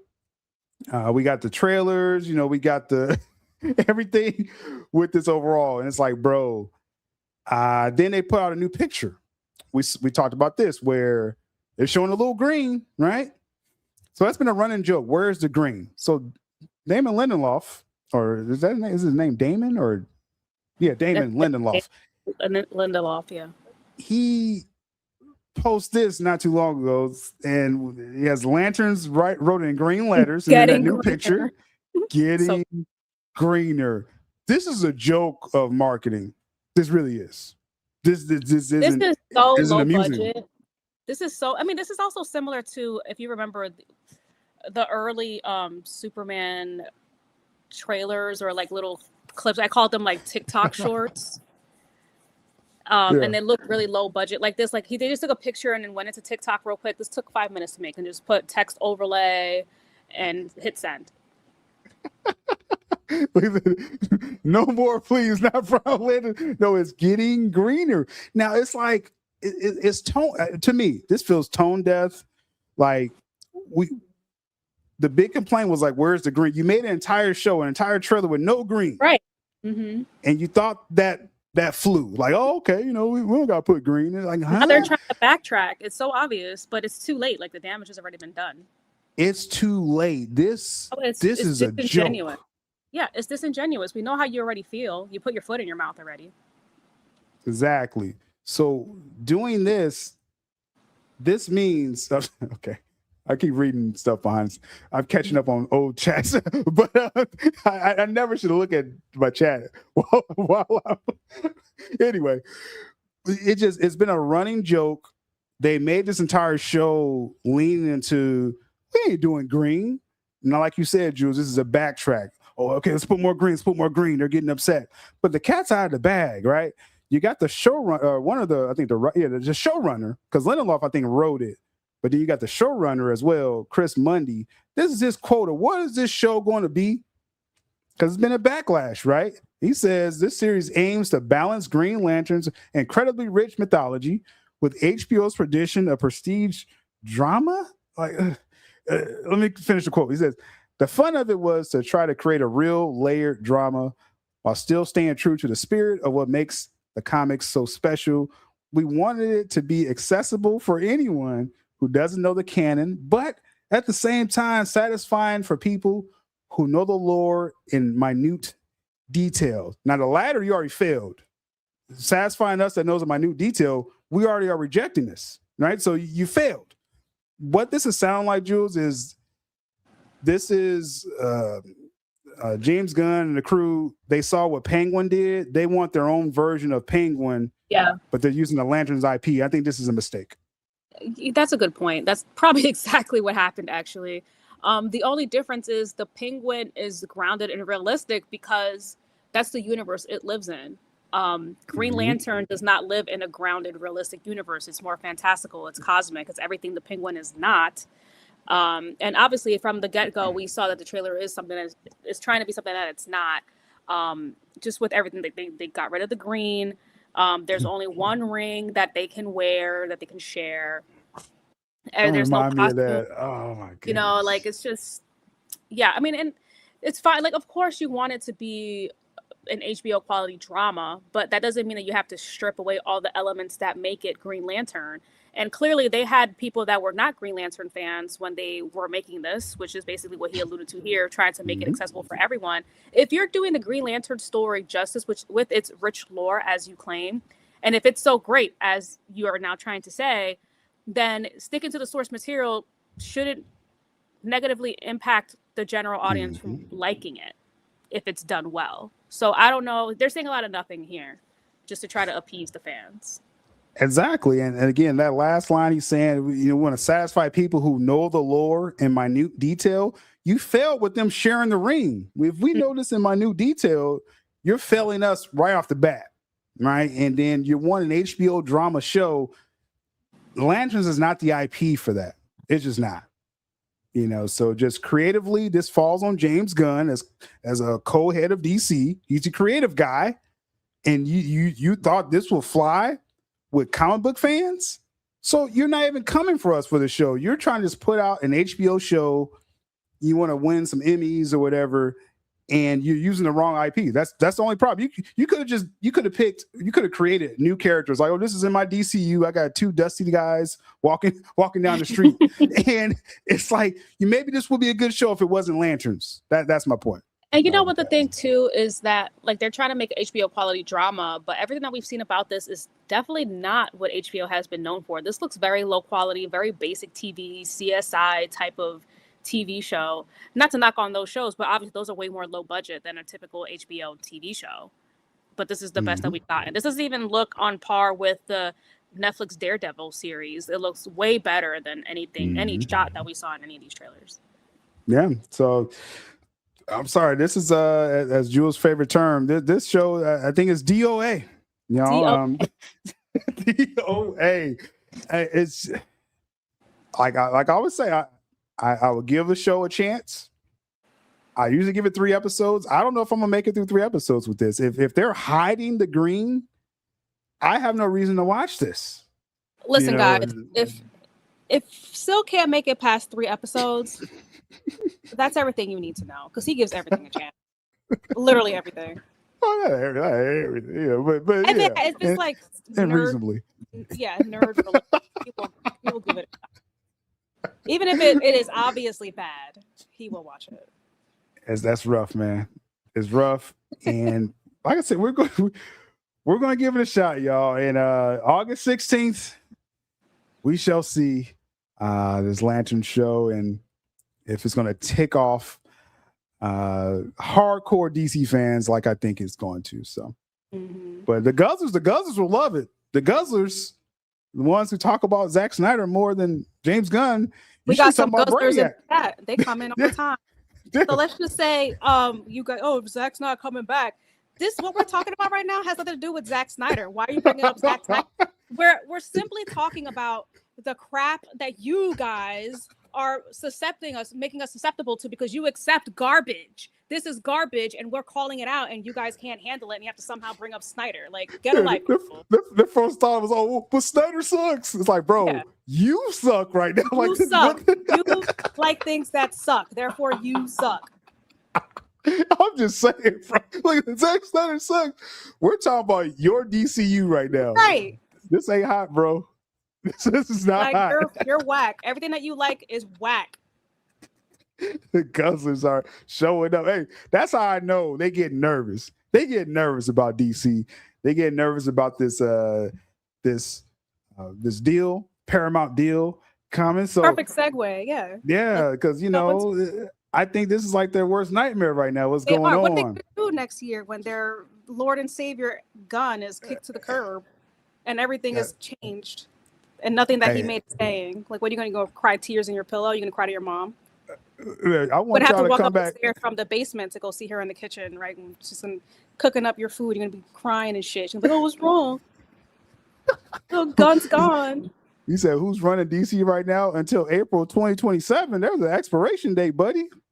That's what you're nervous about. You got less than a calendar year left. Literally. Of James Gunn. After tomorrow is over. And Brownest Day. Oh, bro. I can't with this, bro. This isn't hype.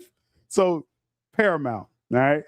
Oh yeah, the DC. Okay, let's show the slate. Yeah. Okay, yeah. Did you cross things out yet? You got to put big X's on things. Not to cross it out yet, but we just gonna know where these movies at, man. Put some X's on this so they're visual people, I guess. So you got to put some X's on the screen, or else they don't know what this means. They think all this is still happening. Right, like Swamp Thing, like James Mango is avoiding talking about DC because he's like, bro, it's a wrap. No reputable filmmaker wants to be part of this. Like, I remember in the beginning when Gunn was like, "Oh yeah, I've talked to Ben Affleck about doing a project," and Ben Affleck was like, "Yeah, absolutely not. I'm not." Like, he let him do his thing. I'm not going to be part of that. Now you have James Mangold basically saying the same thing. Like, no one wants to be part of his crap. like we saw that in real time. Like Gunn was like, "Yeah, I just talked to Ben Affleck yesterday," and Ben's like, "Nah, bro, like, I ain't got I don't even know if they nothing to actually spoke. I think that was an actual lie. Like Ben Affleck was like, nah, I don't want nothing to do with that. No respectable filmmaker, his own peers are being kind enough to not say they don't want to work with him, but wishing him best of luck in his series. I'm just saying, like, when your slate becomes just a Superman saga, like, that's what you should be worried about. Like, if you're a Gunn guzzler, because again, there's Gunn fans, there's normal people out there, then there's guzzlers, right? You guzzlers, this slate became a Superman saga. That should make you nervous enough right there. Superman 2025 didn't do the numbers that it should have done.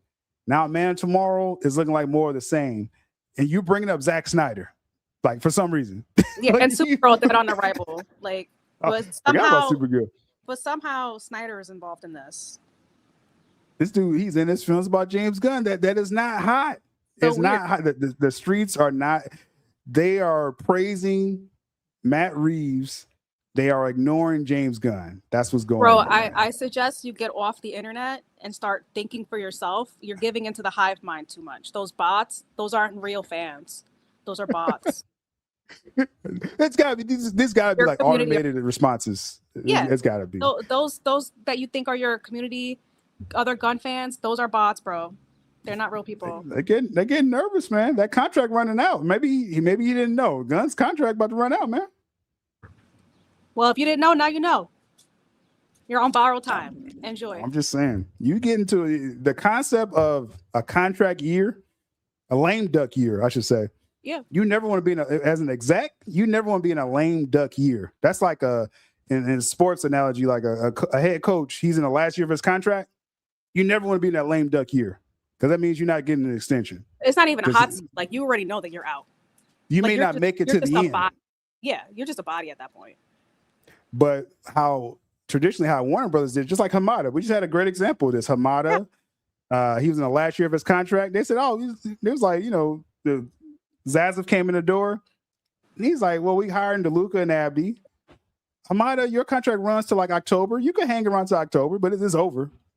Like, so that's pretty much what happens. You just let his contract run out, and that's what it looks like James Gunn is at. I mean, that's just the reality.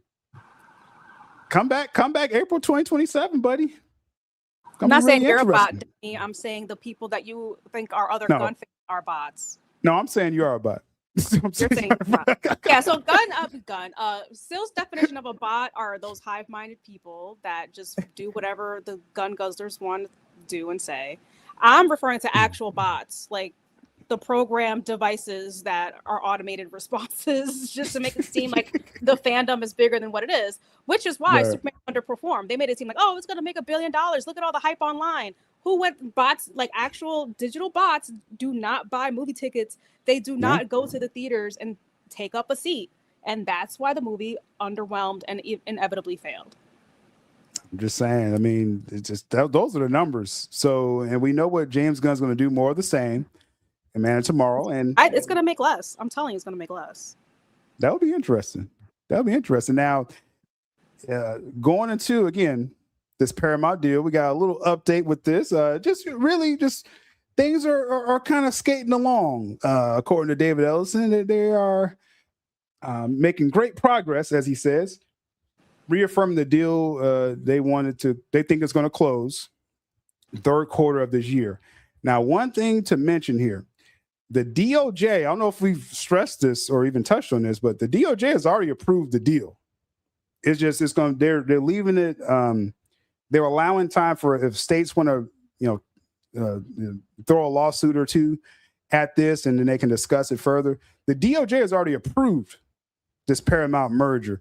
The Federal Trade Commission has already approved this deal.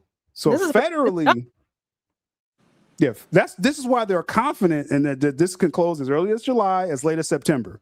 That's the latest word with this. And they already got the federal backing. So it's literally in a couple months they think it's going to close. It's just paperwork at this point. Yeah. And again, they're allowing, I mean, just the legal side of this, they're allowing, like, if California wants to throw a lawsuit and things like that, they'll allow time, if there's really real concerns, but they already got the federal backing, y'all. I mean, like this is looking like a slam That's really dunk all needed. Yeah.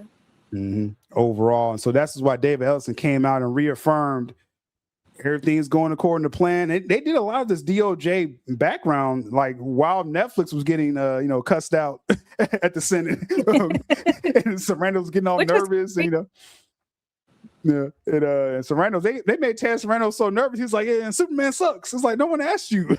Like, why did he divulge that? Yeah, no one was talking about Superman. That was the most underwhelming thing that they saw in the books. That was the first underwhelming movie that popped into his mind. It's like, bro, Under pressure. Under pressure. And he was like, Sinners, which we know that did great. And he was like, but then you had Superman that underperformed. So I was like, bro, no one asked you. No one asked you. That's how nervous Netflix got. That's why they pulled out. But so David Ellison, again, just assuring people going according to plan. Again, I want to emphasize the federal backing is already there. I don't see any hiccups coming up. The most complaints people come up with is, are they going to lose jobs? And, when you merge two big companies together, usually people lose their jobs. Synergies will happen, yes, but it's not going to lessen the amount of films. That's what they're pledging overall. Now, there was a dissenting voice out there when it looked like Paramount was going to get the deal done and it was signed. Mark Ruffalo, your favorite actor. Mark Ruffalo. And now he because that article came out that I showed it for a moment there where they were saying great progress, everything's going according to plan. Mark Ruffalo jumps in and says, not so fast. We are making great progress on blocking this merger. Hashtag block the merger. Now that hashtag did not trend when he put that out there. But that's so embarrassing. So he's referring to that petition. It's like 4,000 signatures now. Hollywood actors, mostly actors. You got some producers, writers, maybe a couple. I don't know, maybe a couple of directors. But this is an independent petition, right? That they put together, and they're just saying we're raising awareness. They're going to lose. We're going to lose jobs in Hollywood, less productions. So David Ellison says this every time someone questions this about the amount of films he's going to do after this deal closes. At least 30 films a year between two studios. He says this every time. But Ruffalo and his team are saying, no, it's going to be less films.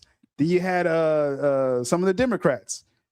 They're gonna lose the same people that made the Spirit Airlines go out of business. They're saying, let's block this merger. Right. Anyway, because we know how that works out. Every time they block a merger, people really lose jobs. I'm just saying, like literally. So I'm not. And we said this the whole time. We're not trusting the whole political side of this. And then you literally saw in real time they killed the business. They killed the airline, Spirit Airline. Tens of thousands of jobs now lost. So now, with this merger, again, Ellison's saying more jobs will come up with this. But so this petition, people are still bringing up, with this petition, is Ruffalo just blowing smoke, or does he really have something here, right? Well, as I said, that's an independent petition. You're not seeing any of the guilds, the Writers Guild, the Actors Guild, the Directors Guild. Definitely, the Directors Guild ain't going against this merger. They want this merger to happen. Right. This is not an official petition. This is, again, an independent petition. And I think what this is like posturing. This is just performative. Just say, because David Ellison is supposed to be MAGA, right? So this is really us going against Trump. Though David Ellison is not MAGA, all right? So this is all performative. And I'm just going to leave it to the words of people in Hollywood who knows more about this than all of us. You got producer Jerry Bruckheimer and Christopher Nolan's wife, Emma Thomas. They said, as far as the Paramount merger, the train has left the station, meaning this is going downhill in a good way. This deal is going to get done. Yeah. The federal backing is already there, and I believe I think Emma Thomas, another of her quotes is like, these petitions, they don't do anything anyway. Like, so I'm going to leave it up to the experts. They're telling you this deal is pretty much done. And then, again, it has a federal backing. Really not worried about Mark Ruffalo and what he's trying to steer up there with that. So that is what it is. He says there's a consumer group that filed a suit. Yeah, but again, the Screen Actors Guild has not filed a suit. Directors Guild, because Nolan's the head of the Directors Guild. He's all for this merger. And James Cameron as well, too. He has a lot of quotes. And the Writers Guild is not filing a petition as well. So the feds already I don't care. approved it. It would literally take a miracle for this to not go through at this point.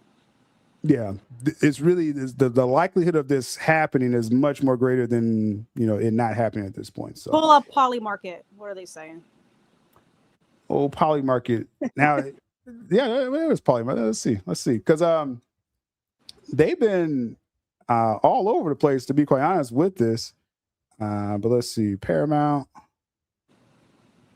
There we go. Yeah, it's at a 69%. Okay. So very positive. Again, it's been hovering 60% this entire time, and just as more backing that this again as early as July, as late as September. That's where we're at. So let's see what we're saying in the comments real quick on this. Did the federal approve the up foreign investor percentage? Yeah, the DOJ, like I said, the DOJ has already approved this after the Saudis and Qatar and Abu Dhabi after they signed off on it. The DOJ saying this is good to go. The Federal Trade Commission says it's good to go. So it's really just a matter of time. That's really where we're at with that. So very interesting with that. And I guess, Jules, like I said, I think a lot of this is Mark Ruffalo or, some of these performative actors. They're just trying to, I think, just save face and just show, we're fighting against the system. I don't know. Yeah, I mean, they're trying to do what their Hollywood overlords want them to do. Their agent or whoever probably put them up to this, and everybody that they know, like you said, is all performative. And again, these are theater kids. As someone who went to art school, they're the most annoying group of people probably on earth. Like, just so dramatic all the time for no reason. So you can't put any stock into what these people say. Yeah, let's get Edward Norton back as Hulk. Let's get Ruffalo out of here. Or at this point, as I say, like, Mark Ruffalo has been in a few successful movies, and he is never the reason why the movie's successful. Like, literally, he has no fans. Like, no one cares if if he gets recasted in all of his roles. Like, no one will bat an eye. No one's gonna cry because Ruffalo was recast in some type of role. I think there was actually a couple years ago, there was like something, I don't know what it was, but I think there was something online where people just didn't like him, or he was just like one of the most unlikable Hollywood actors to the general audience. I don't know why. I didn't care enough to look into it, but it was like an ongoing joke, like, oh, it was Mark Ruffalo. Like, ugh. That's deep. But I mean, like I said, I would love to see after this deal closes, if there's a Paramount film that or WB film, if Ruffalo better turn down any of those roles.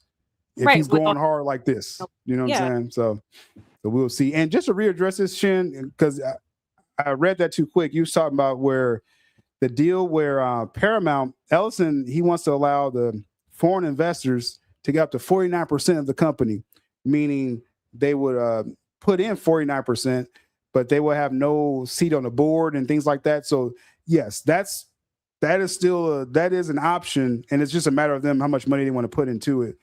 That structure is already approved.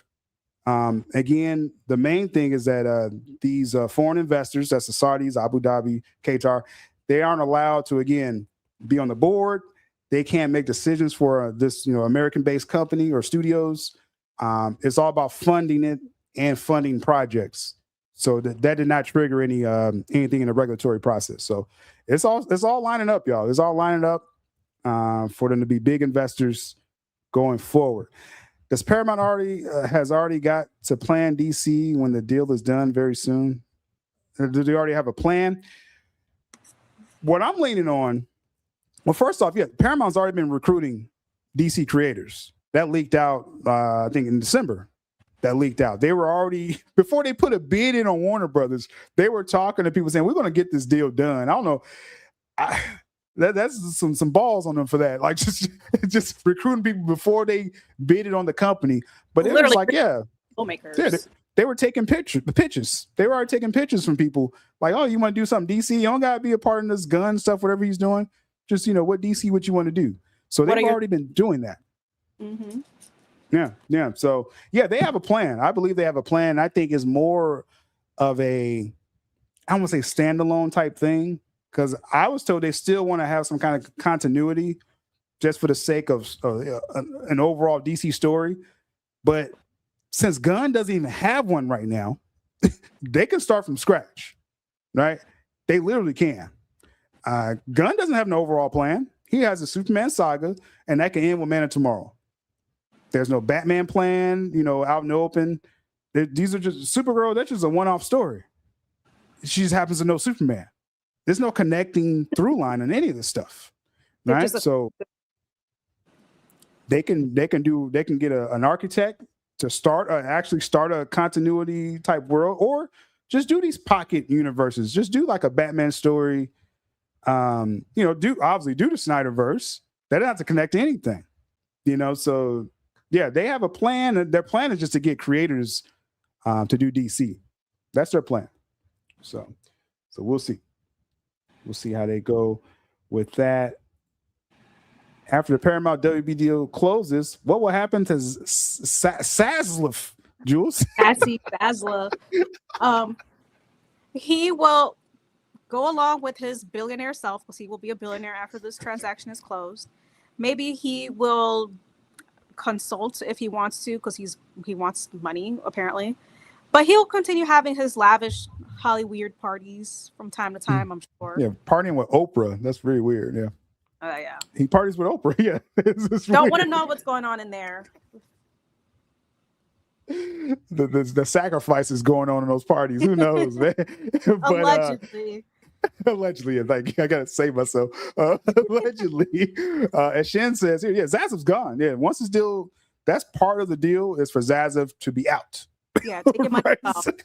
So they're paying him to leave. Like, peace out, bro. Zazav's like, hey, I could stay and like hang out right here. Like, no, you're off the board. Take your friends with you. It's a wrap. You got like $500,000. Like, go do something else. You good over there. Just make sure it's over there. So Zazav is done. He was pretty much forced out. The board rose up and said he had to take this deal with Paramount.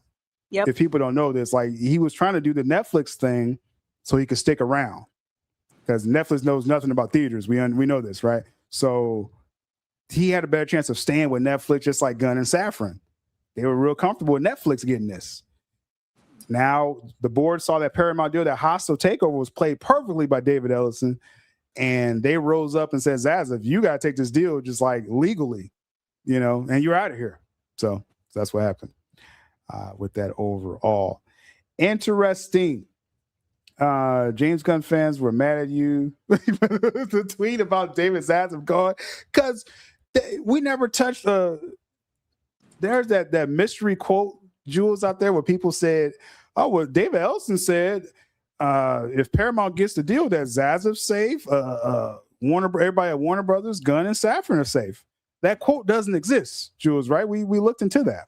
Yeah, I mean, we talked about this ad nauseum. Like, once he gets his money, he's gone.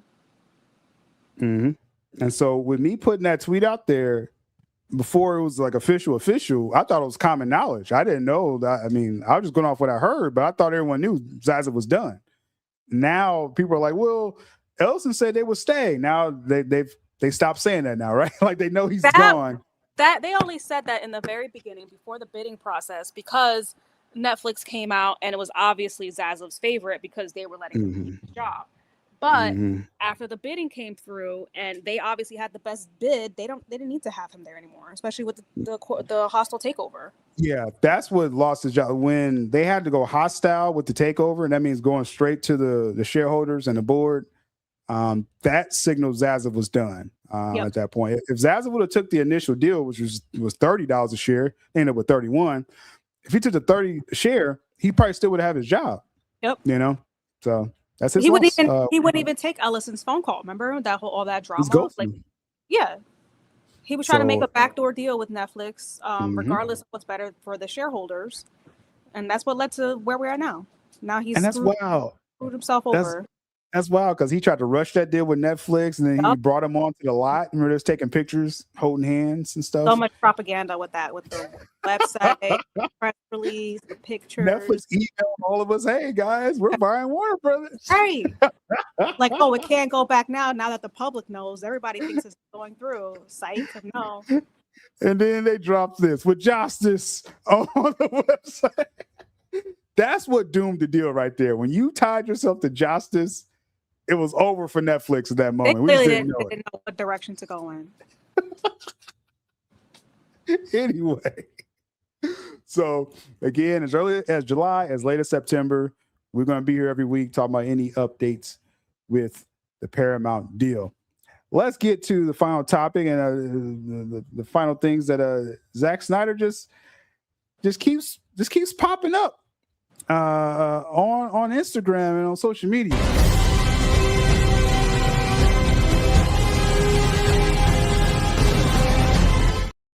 I can't let that play too long. I got to remember that. Restore is what we're talking about. Me and Jules didn't get a chance to talk about this yet. Looky here. Zack Snyder on Instagram last week was like, "Oh, I'm just on the Hollywood lot working on my next project. Oh, it just happened to catch the Paramount water tower back here, Jules. What'd you think of that? He's on the Paramount lot, the same Paramount that's about to finish the deal buying Warner Brothers and DC, Jules, and nothing to see here. Is this all coincidence, Jules?" Of course, everything is such a coincidence. Nothing means anything at all. Snyder's just there trolling everybody.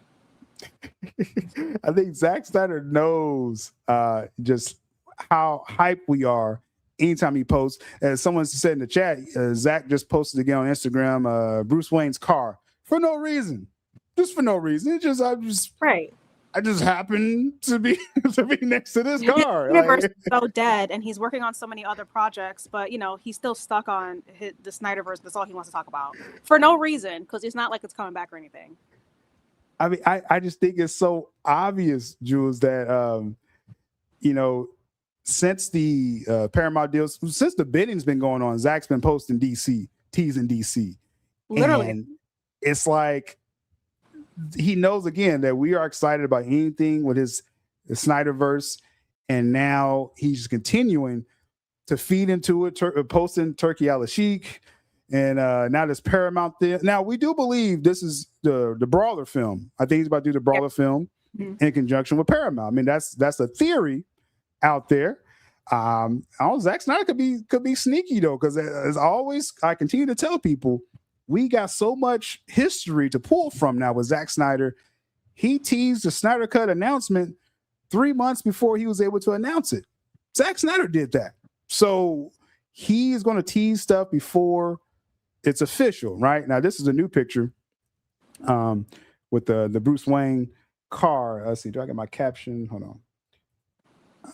If you can see the caption, but it's kind of covered up a little bit. But he's saying that Altadena Cars and Coffee on Saturday morning with Bruce Wayne's car. For no reason. Like that. You're out having a coffee and you just had to post Bruce Wayne's car? Why? He's keeping this in the conversation, y'all. Like, I'm at 100% now. Zack Snyder is going to, I always thought he's going to do DC again. Zack is preparing us for an announcement, y'all. Like, there's no other way I could take this, Jules. Like, it's so he's obvious. preparing us. Yeah, like you said, when it was about to be restored before, he started teasing about it a lot more. Literally, as soon as it was announced that they were going to start bidding on WBD, Snyder created his Instagram account and started posting almost every week about the Snyderverse. I mean, did he already finish filming the last photograph? I feel like he did. He could also be there talking about them for them to release that. He's obviously going to be directing Brawlers soon. That's, I think, already slated to begin filming. It should be no surprise if Paramount picks it up. I totally expect them to, since the Saudis are literally funding this film. It's all lining up, y'all. There's plenty of reasons for him to be on this lot, and he's the type of director who has an ongoing relationship with a studio. It's not going to be a one and done. Now, if after this deal closes if they announced some kind of deal of Stone Quarry with Paramount, it's so much game over at that point. Like it's like, nah, like Zack is probably gonna do like 10 pictures with them.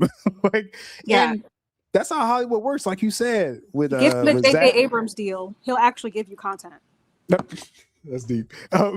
Because Zack, as you said, he's always been all in. Like when it was initially with Warner Brothers, it was about 300, Watchmen, the DC stuff. You know what I mean? Like he's always doing all his projects with one studio. Though Watchmen was actually Paramount and Warner Brothers. That was interesting back then. And then with Netflix, he signed that first look deal with Netflix. And now Netflix just stopped doing Zack Snyder projects. I don't know what happened with that. So now Zack could probably, him and Stone Quarry does a production deal with Paramount. Like I said, it would be totally game over. I'm talking DC, the 300 prequel, just everything would be under Paramount at that point.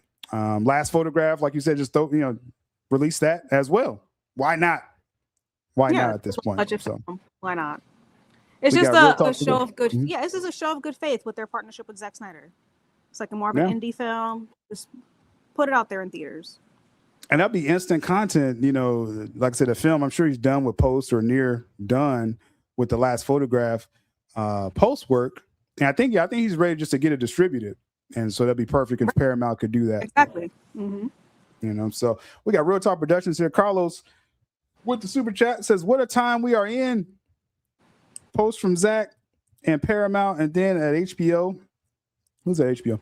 And let's go, man. If y'all ain't hype, go kick rocks. Where's that guzzler at from earlier? That was for you. That's where Carlos coming at you. Because he looked at that contract like, oh, his contract really is up. So it's like he's crying at his mom. Shout out to Carlos. Interesting. Ayer at HBO. Yeah, for sure. Interesting time. Like just seeing him on Zack Snyder knows what his fandom is talking about, what we're speculating about. He posted again the Saudis like not too long before this picture, and he knows again. Like for example, a couple months ago, it was just all these rumors about Dark Knight Returns, and all of a sudden Zack Snyder posts a picture of his little clay sculptures. He was like, "Oh, look at I just got these clay sculptures here," and in the back of it was Dark Knight Returns. It just happened to be that book happened to be by his sculptures, right? I'm like, okay, Zack knows what he was doing because he knew we was talking about Dark Knight Returns all that week. He's like, I just happened to take a picture with Dark Knight Returns in the background. Same thing with Paramount. He's like, he knows we're talking about it. He knows we're excited about the possibilities, and that's why he put the picture there, y'all. So I think it's obvious. I think this is all obvious. So that was interesting, that picture. And again, this is the new one. If y'all didn't see it yet today, he just keeps talking about DC just because. I think we know, again, if there was no chance for Zack to do more DC, he would not be teasing us this hard, y'all. Like, I have no doubt at this point that he's doing something, y'all. Right. If anything, he would be promoting the films he's actually working on. I haven't seen anything about The Last Photograph. I haven't seen anything about Brawlers. Mm-hmm. But that's what he's apparently like to make it seem like he's starving for a studio to pick up his projects. Clearly, he's not, because he's just posting whatever he wants to post. Yeah, so I think that's very clear. And then the other day, for no reason, got just memory lane, right, guys? Zack posted The Boys. This is at the 2017 CinemaCon event in Vegas. He posted this. This was pretty much, I think, the last time he did promotion for his Justice League film in 2017, because a couple months later he left. This was the month that Autumn actually, unfortunately passed away. And so he left, he left it a couple months after that. But interesting, he posted this event. Gal wasn't able to make it to Vegas for it, so that's why it was just The Boys right there. The aura of this picture alone reminds me of how hard Warner Brothers has fumbled this cast. Like, this is ridiculous. Yeah, it's so insane. And karma's a bitch, because they haven't seen those box office numbers since call it the Curse of Autumn or whatever it might be. But clearly they don't. They've completely, like you said, they fumbled. This whole IP has been mishandled, and it still has not recovered. And it's like, I mean, just you have prime Jason Momoa, right? At that point, budding star Ezra Miller, and all the charges were dropped on Ezra. I know he settled one of the charges. Someone, he settled, whatever. It's off the books. Okay, Ezra. They like their pronouns. I don't want to disrespect people that likes that, but Ezra's innocent. Okay, okay, Ezra's innocent. It's more of like a stain on the record, but Ezra. Yeah. He's like blackballed from Hollywood, obviously, because of all the allegations, but there isn't anything concrete to really incriminate him. He can still get work. I'm not even worried about it. And obviously, Zack will be like, hey, you're my Zack Flash. Yep. Yeah, like, let's go. And Ben Affleck, again, Ray Fisher, no one even knew how good Ray Fisher was back then. And he was Another heart of the Justice League. Yeah. He was and then Henry Cavill. Like, that's so much talent in this picture right here. And like I said, Warner Brothers, my goodness, like, we know why y'all fumbled, but man, y'all really fumbled. Y'all really fumbled right there. But Zack is saying the boys are back. Question mark. I just think it's happening, y'all. Like, really, I haven't heard anything insight with this yet. I think once this Paramount deal closes, I think a lot of leaks will start coming out, confirming some stuff people have been, saying this past year. I've always been assured that Zack would do DC again. Like, I've been saying that for the last 2 years. I heard about the Saudi connection beginning of last year. So this is all lining up. And Zack is keeping it in the conversation because there is a real chance. I believe we're getting ZSJL2 now that the Saudis are doing Hollywood productions over there in Saudi Arabia. Just fly the crew. When this deal closes, Jules, let's say the end of this year, beginning of next year, I want the announcement: Zack Snyder's Justice League Part 2 and 3. We're going to Saudi Arabia and we're filming it. And like, in a perfect world, honestly, let's stick to the original plan. Film 2 and 3 back to back. Mm-hmm. That was the plan back then before the tragedy struck. Just knock them out. Let's bring them on. Time to waste. I just think I'm just ready to, and I know people, get nervous. Don't want to get their hopes too high. And I get it. We don't want to be misled or anything. This is Zack teasing this, y'all. This isn't some obscure scooper or, people want to just follow different rumors and stuff out there. I get it. I don't like that either. This is Zack Snyder. I would say the conversation.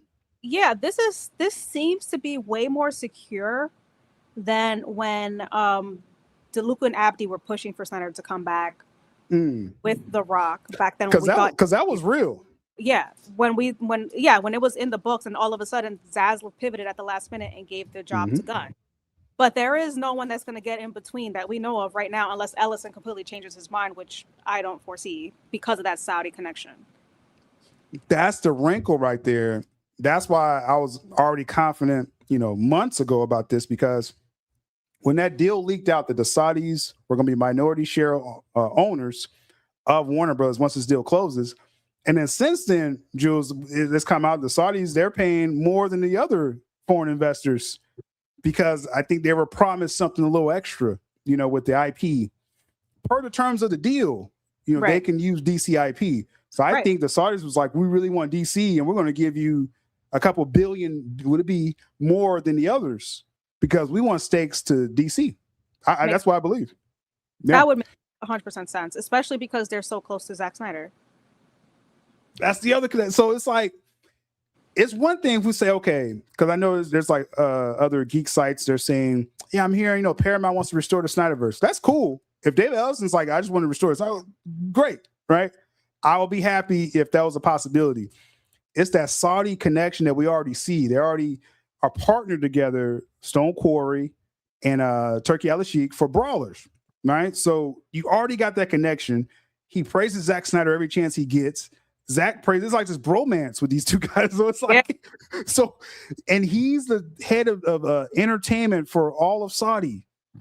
So, and he likes DC and he knows Zack Snyder. Like, this is so obvious to me that they're doing DC at this point. So I think that's the extra thing right there that's pushing us over the edge, that at the very least the Saudis would do it unless David Ellison saying, hey, I just want to do it big in Hollywood. Okay, fine.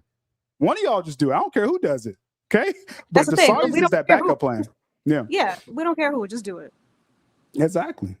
Yeah. So like I said, I know Jules is trying to temper her emotions with this. I'm ready to just be like, bro. Unlike it's Sil, happening. I don't have any masochist type genes. Like, if I know something looks like crap, I'm not going to watch it. But Sil, on the other hand, will give it a shot. I've been burned once before, so I'm very tentative, and I'm just going to wait and see what happens before I get too excited. Until the deal closes, until it's all officially announced and there's contracts in place and the ink is dry, I'm going to temper my expectations. Well, while you do that, I will take up all the emotion for this and say, yo, I think this is happening. It's lining up too perfectly. And yeah, that can make me a little nervous. Like, oh, wait a minute, is this really happening? Hey, when he announced the Snyder Cut was released, I had hope. It was still kind of surreal that he really announced the Snyder Cut was coming out, right? Because I remember I was furloughed from my job at that time during the lockdown. Yep. And he did the watch party on Vero. You started hearing whispers. People was like, oh, he's about to announce the Snyder Cut. I'm like, I'll believe it when I see it. I want it to happen. I'll believe it when I see it. And he just casually was like, hey, got this picture here. Zack Snyder's Justice League. And it's like, bro, I ran around the house. Like I jumped up and was running around because I felt like I won something. I mean, I did. We did. We won something that day. The greatest fandom victory ever. And Zack says that was actually impossible that even happened. It's easier to get the sequel. And I think that's just, I think we're in that easier time, y'all. I agree. just the absolute admiration that the Snyder Cut got when it came out, like it was so transcendent. Carlos like it should be. Yeah, no, Carlos being Carlos. Go ahead. I'm sorry. Nah, just backing up what you were saying about the sequel should be. You would think that the sequel would be easy. Like we all thought that the sequel would have been greenlit after the global phenomena that the Snyder Cut was, but obviously politics got involved and got in the way. So they stopped themselves from making money. And look at them. There's been bought out, twice now? Embarrassing. Right. That is insane. It's like if DC would have popped off like it was supposed to, like it was set up, because if Zack would have did his film in 2017, it would have been the 214 cut, right? 3 hours, 34 minutes. That would have made $1 billion. So that's basically the Snyder Cut without the epilogue at the end, without the nightmare scene. Yeah. That would have made $1 billion in theaters, right? He just read what he read. You wrote it, but it's like that would have did $1 billion, and that would have changed the fate of DC right there. You would have had no Matt Reeves Batman. You would have had the Ben Affleck Batman movie, right? You would have had Man of Steel 2. You would have had the right Flash film, and everything. It's just the course of DC. Yeah. Mm-hmm. I mean, now, ironically, I feel because so much time has passed, I feel like the Justice League 2 would make more money now than if it would have back then. Because back then, you still had a lot of the propaganda out and all the hate bots and all that. They were really trying to downplay the success of the Snyderverse, which we still see them, obviously, all the time. But that language has been dampened a lot since the Snyder Cut came out and everybody loved it and it was so successful. And now that everyone saw what we've been getting post-Snyder, which is complete shit, there'll be a newfound appreciation for his works. I mean, like, as excited as people are over a Batmobile in the snow, right? Just imagine, like, just a little shot, and you kind of see Henry Cavill Superman in the background. Oh, people will lose it. $1 billion right there. They don't even need to see what the book is about. They don't even need to see who the villain is, if there's any superheroes in it. As long as they have Henry Cavill as Superman, they're going to go watch it in the theaters. Bro, or like I said, or if you see Batfleck, just people will lose it. Yeah. Just a little image of it, as opposed to, or just have his Superman shield. Right. They will lose it. Yeah. You know what I mean? They don't need to know what the concept of the movie. I don't care. I just want heroes. that's what it's come down to. It's grown so much. It's basically like a legend at this point. Insane. And again, it's Zack Snyder that's fanning these flames, y'all. You know, that's why I'm more confident, because I'm like, it's not, again, someone, you know, talking in code on Twitter, you know, and like, maybe it's coming, maybe it's not. It's like, it's Zack Snyder that's keeping us going, y'all. And I'm ready to just fully jump in, to be quite honest. But Bayona says here, I think Justice League 2 and 3 are going to be shot back to back, doing 2 timeline, Nightmare and Present. So like Zach says, Justice League 2 is a Nightmare movie, right? So I think Saudi Arabia would probably be a great place to shoot that, you know, that Nightmare movie. And then again, you know, they could use AI sets, you know, as well too. But why not just knock it out? Like you said, just shoot it back to back. Get this set up for theaters soon as possible, and don't look back. Like, that's just where it's at.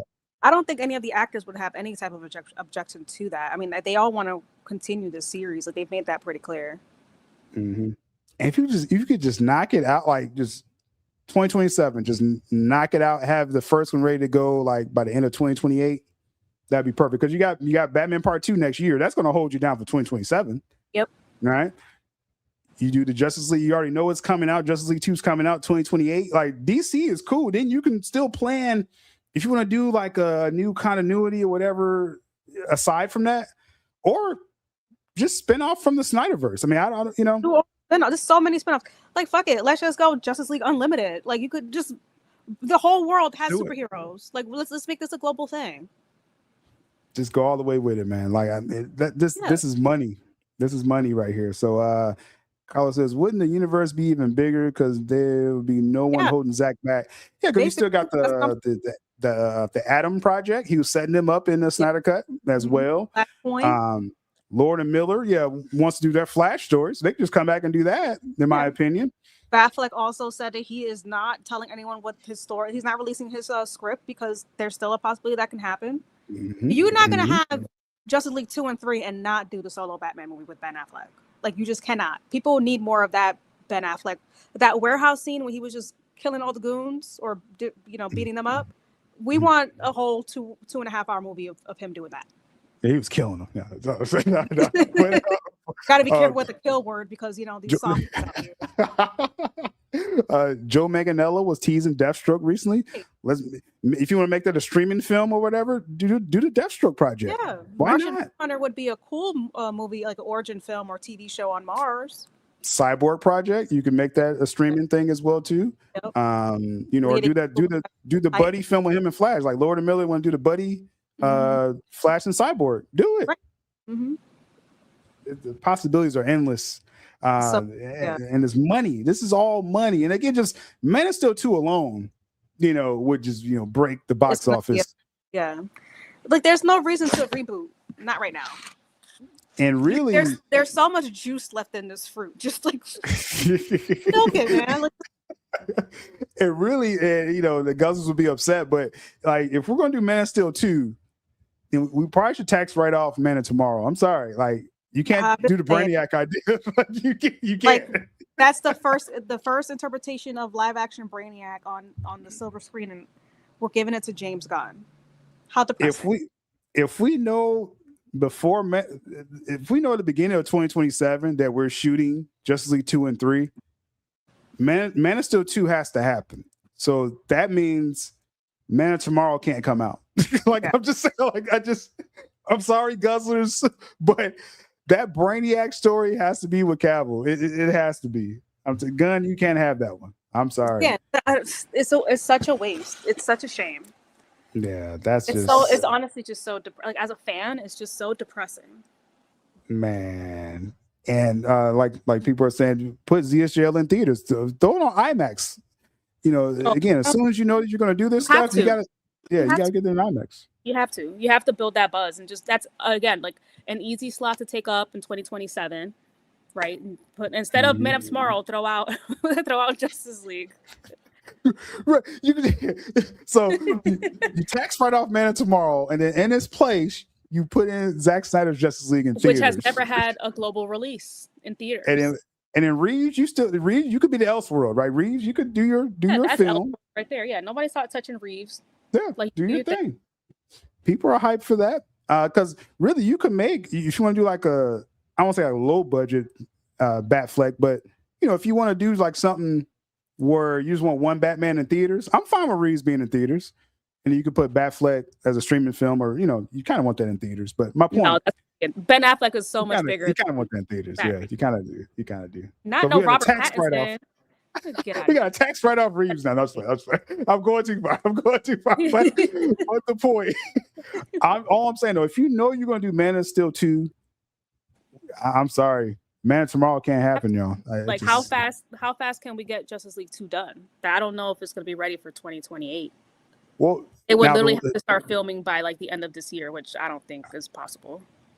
Well, I would say they could start filming actually, starting next spring. If they're going to Saudi Arabia, you do a 4-month shoot, you could do a back-to-back film right there.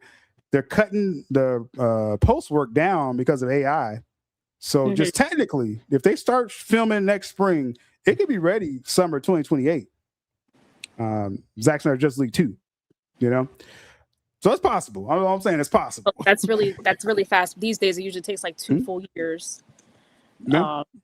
But yeah, if you're cutting down posts by 50% now, because of AI, I mean that would speed Is it up. that good though? Do we have any proof of that being the case? Well, you got James Gunn. Maybe it's not the best example, That's but definitely not the best example. He shot his Superman film. Was the spring of 2024, and it was ready to go summer 25. Right. Okay. So I mean, they obviously a lot of shortcuts. We know Zack Snyder is a perfectionist when it comes to the CGI. I mean, I'd rather like in that scenario, because again, if we know at the beginning of 27, we're shooting Justice League 2 and 3. Start that by the spring, and you can take your time and get it out by the end of 28. Like you don't have to rush it. I don't think because again, we don't need Reeves to do Batman 2 can hold DC to 28. Right. Matt Reeves. So yeah. So that's where we're at with that. So I'm just saying, hypothetically, right? I know we're making plans like we already got this restored, but I mean, it's wishful thinking, right? We'll see. It's a scenario. Honestly, yeah. Like if they really come out, all right, deal is done, deal is closed, Ellison's got the keys. If they really announce Snyder is back before Man of Tomorrow is even out, like why even finish the movie? Don't even go to post. Just scrap it. I mean, I'm just saying. It's everyone's gonna get paid from that production, so that they're not losing anything. It's just like, hey, if we're course correcting, and I mean, only because he has Brainiac. If he didn't have Brainiac and Man of Tomorrow, then it'd be like, oh, just throw your film out there, like we're like rebooting. if he Parasite or one of those other type of characters or villains, then fine, whatever, who cares? But Brainiac, no, you can't screw this up. Like we gotta pull it, man. I'm sorry, Gunn. Right. You picked the wrong villain. Imagine they do this. We'll give them one screening. The Ellisons and all the other owners are just like, we can't do this. This is going to tarnish our image. We just got here. You just got to pull it. I'm just saying, man. They get paid the big I'm glad bucks you're for those finally coming decisions. on my side because I've been saying this for how many weeks now? That's another you told me so, huh? Like it's amazing. Just scrap it. I wonder, are my thoughts or Jules' thoughts at this point? Like she tells me so all the time. I don't know. Like even more than y'all see. Like she always tells didn't I say this? Anyway. You're always trying to like clown me for being like, oh, it's not gonna be a text write-off. We're not gonna do that. Meanwhile, here it comes still a few weeks later. Oh, this just text write-off this. Yeah, I just thought of it. It just popped in my head. The more hype you get, the more you're just like, fuck that Gunverse. It's Zack. Zack is just he keeps posting DC like it's and the Paramount shot. This really was sent me over here. I was already like, I'm hoping. When Zack did this, I was like, come on, Zack, they're about to buy DC. Like, I love that it's Zack. Also a water tower too, and I'm sure he thought about that too. He's like, oh, the Warner Brothers water tower with the Paramount logo on it, like perfect shot. Insane. And his post, he was like, I'm just on a Hollywood lot. Like he didn't even say Paramount. He was like, oh, right. Just Paramount behind. Yeah. Just let me angle it up perfectly. Like this is go like for a walk. Check out my new haircut. On purpose. Right. He did that on purpose, y'all. Like y'all know Zack by now. He's very purposeful. like I said, the whole 214 thing when he counted down the Justice League. Just Zack is very purposeful. It's so funny. Those execs who hated Zack Snyder, the Hamadas of the world, and all those other assholes, they got to be seething right now. I'm sure they got the inside intel. Like, they know what's going on. No, foiled again. Right. Snyder's still winning. This really is amazing. He's in these circumstances because let's say he was locked into Netflix. Like, if that contract was just like he couldn't do anything outside of Netflix, then he wouldn't be like a free agent right now, right? Everything happens for a reason. There's no coincidences in the world. You know, this was meant to happen this way. Yeah, and like Lo said earlier, there's no holds barred now with Zack. He can he has carte blanche. Yeah. So I'm very grateful of Netflix and your justice picture. I'm very grateful of that Zack's not there, allegedly, and he can go and, like I said, do other work. And it just happens to be Paramount. Happens to be the company that's buying DC right now. That's insane. That's insane. There will be less hate online. You know, you'll still have those assholes that just grew up with in the hive mind of just hating, like attacking Zack for no reason. I was talking to someone Gen Z a few months back, and something about a Zack Snyder popped up in the conversation. And when I mentioned Zack Snyder, she kind of just like scoffed. And I'm like, I'm pretty sure you've never even watched a Zack Snyder movie. Like, why are you scoffing? Like, I don't like what.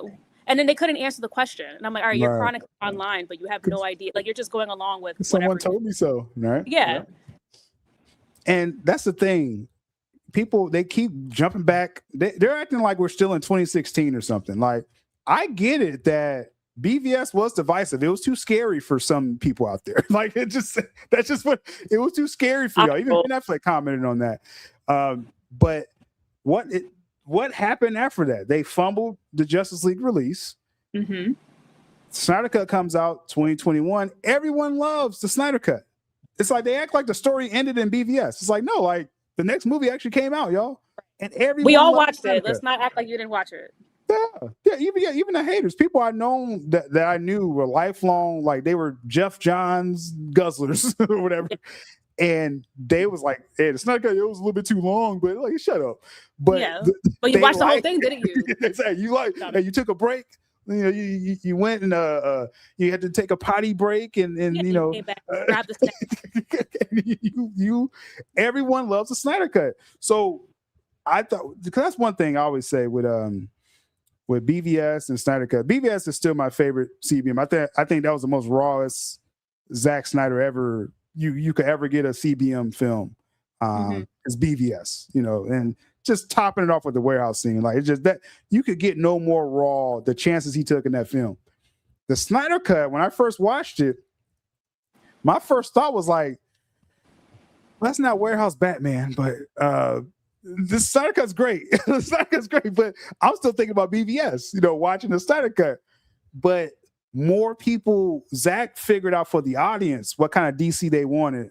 Still do his style, but you didn't see anybody crying. I think the Snyder Cut, the Snyder Cut was like the perfect tone. I know, I know your favorite is BVS, but for me, his Justice League movie was the quintessential comic book film, right? It still had its serious tones, but the colors were beautiful. The cinematography was like, it was a beautiful film, great themes. And it was like literally the 90s animated series come to life, right? Like it was the perfect version of that. BVS, I can see that being a little dark, but I mean, it was still great. My only issue with it was like the length a little bit, and obviously Lex was garbage, but he got better at the end of Justice League. I'm interested. I mean, there's still a way that he can fix that, and I think he was going to. Oh yeah, and I think he will. Yeah, I think his plans, the leak plans for Lex. I know Zack has new storyboards, but the leak plans for Lex, like he was going to, you know, what Gunn's trying to do right now with his Lex. Right. Zack was going to do that, right? You know, so it's like we got a tax write-off man tomorrow, y'all. We got to, if we're getting, we don't have time for this nonsense. Like, all right, whatever, maybe do a direct to streamer, but this cannot go on. I mean, we could. It doesn't just give Batgirl treatment. It doesn't just see the light of day. I'm just saying. So, but yeah, the main point though with Zack Snyder's Justice League, the tone. He had a perfect balance. Again, I like how raw BVS still is. The dialogue just slapped with BVS, like just the. It was too quotables were smart. crazy. It was too smart for too many people. Smart. But the right balance of tone in Justice League, Zack Snyder's Justice League, and then you got the character introductions. The Flash was like a perfect introduction.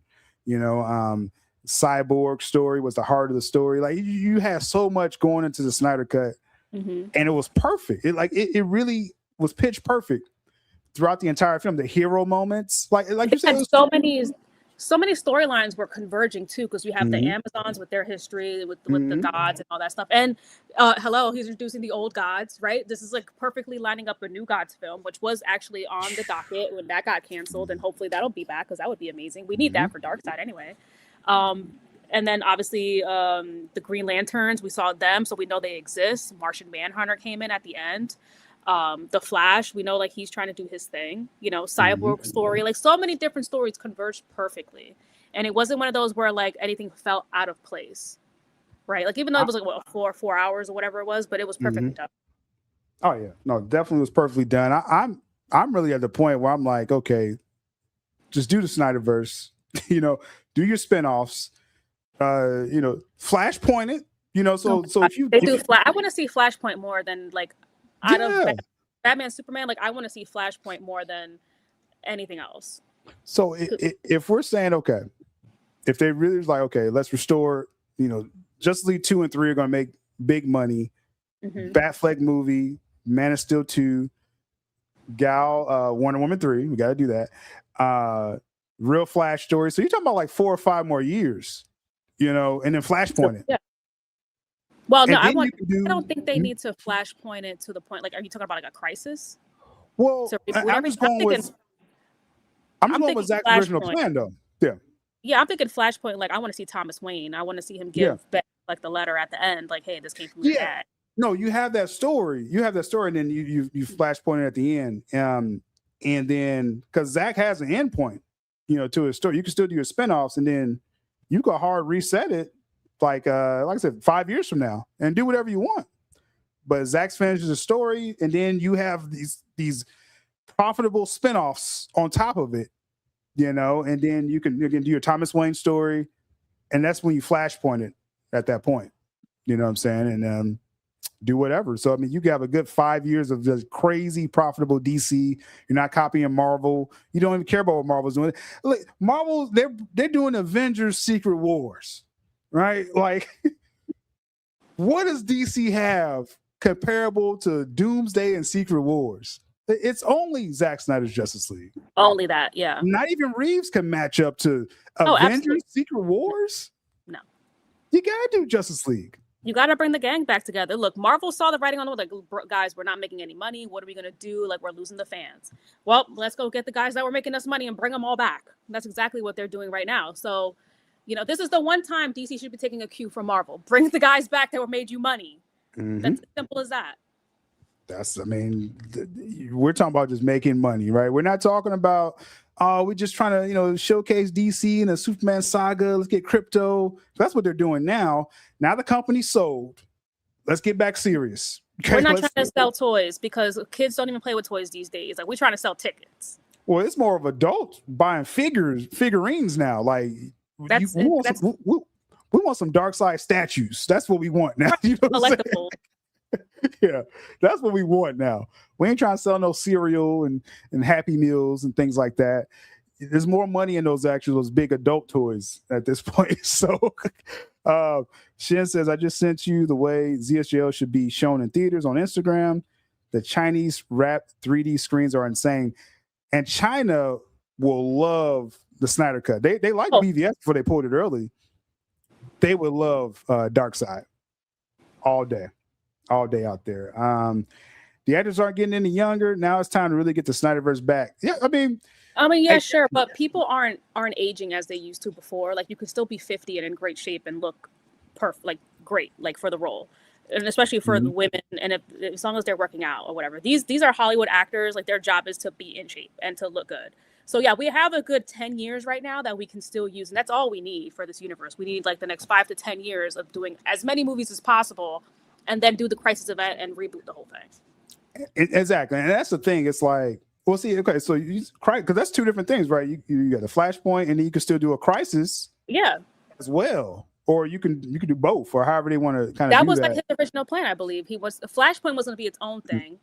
He still continued doing all the spin-offs, and everybody gets their solo film.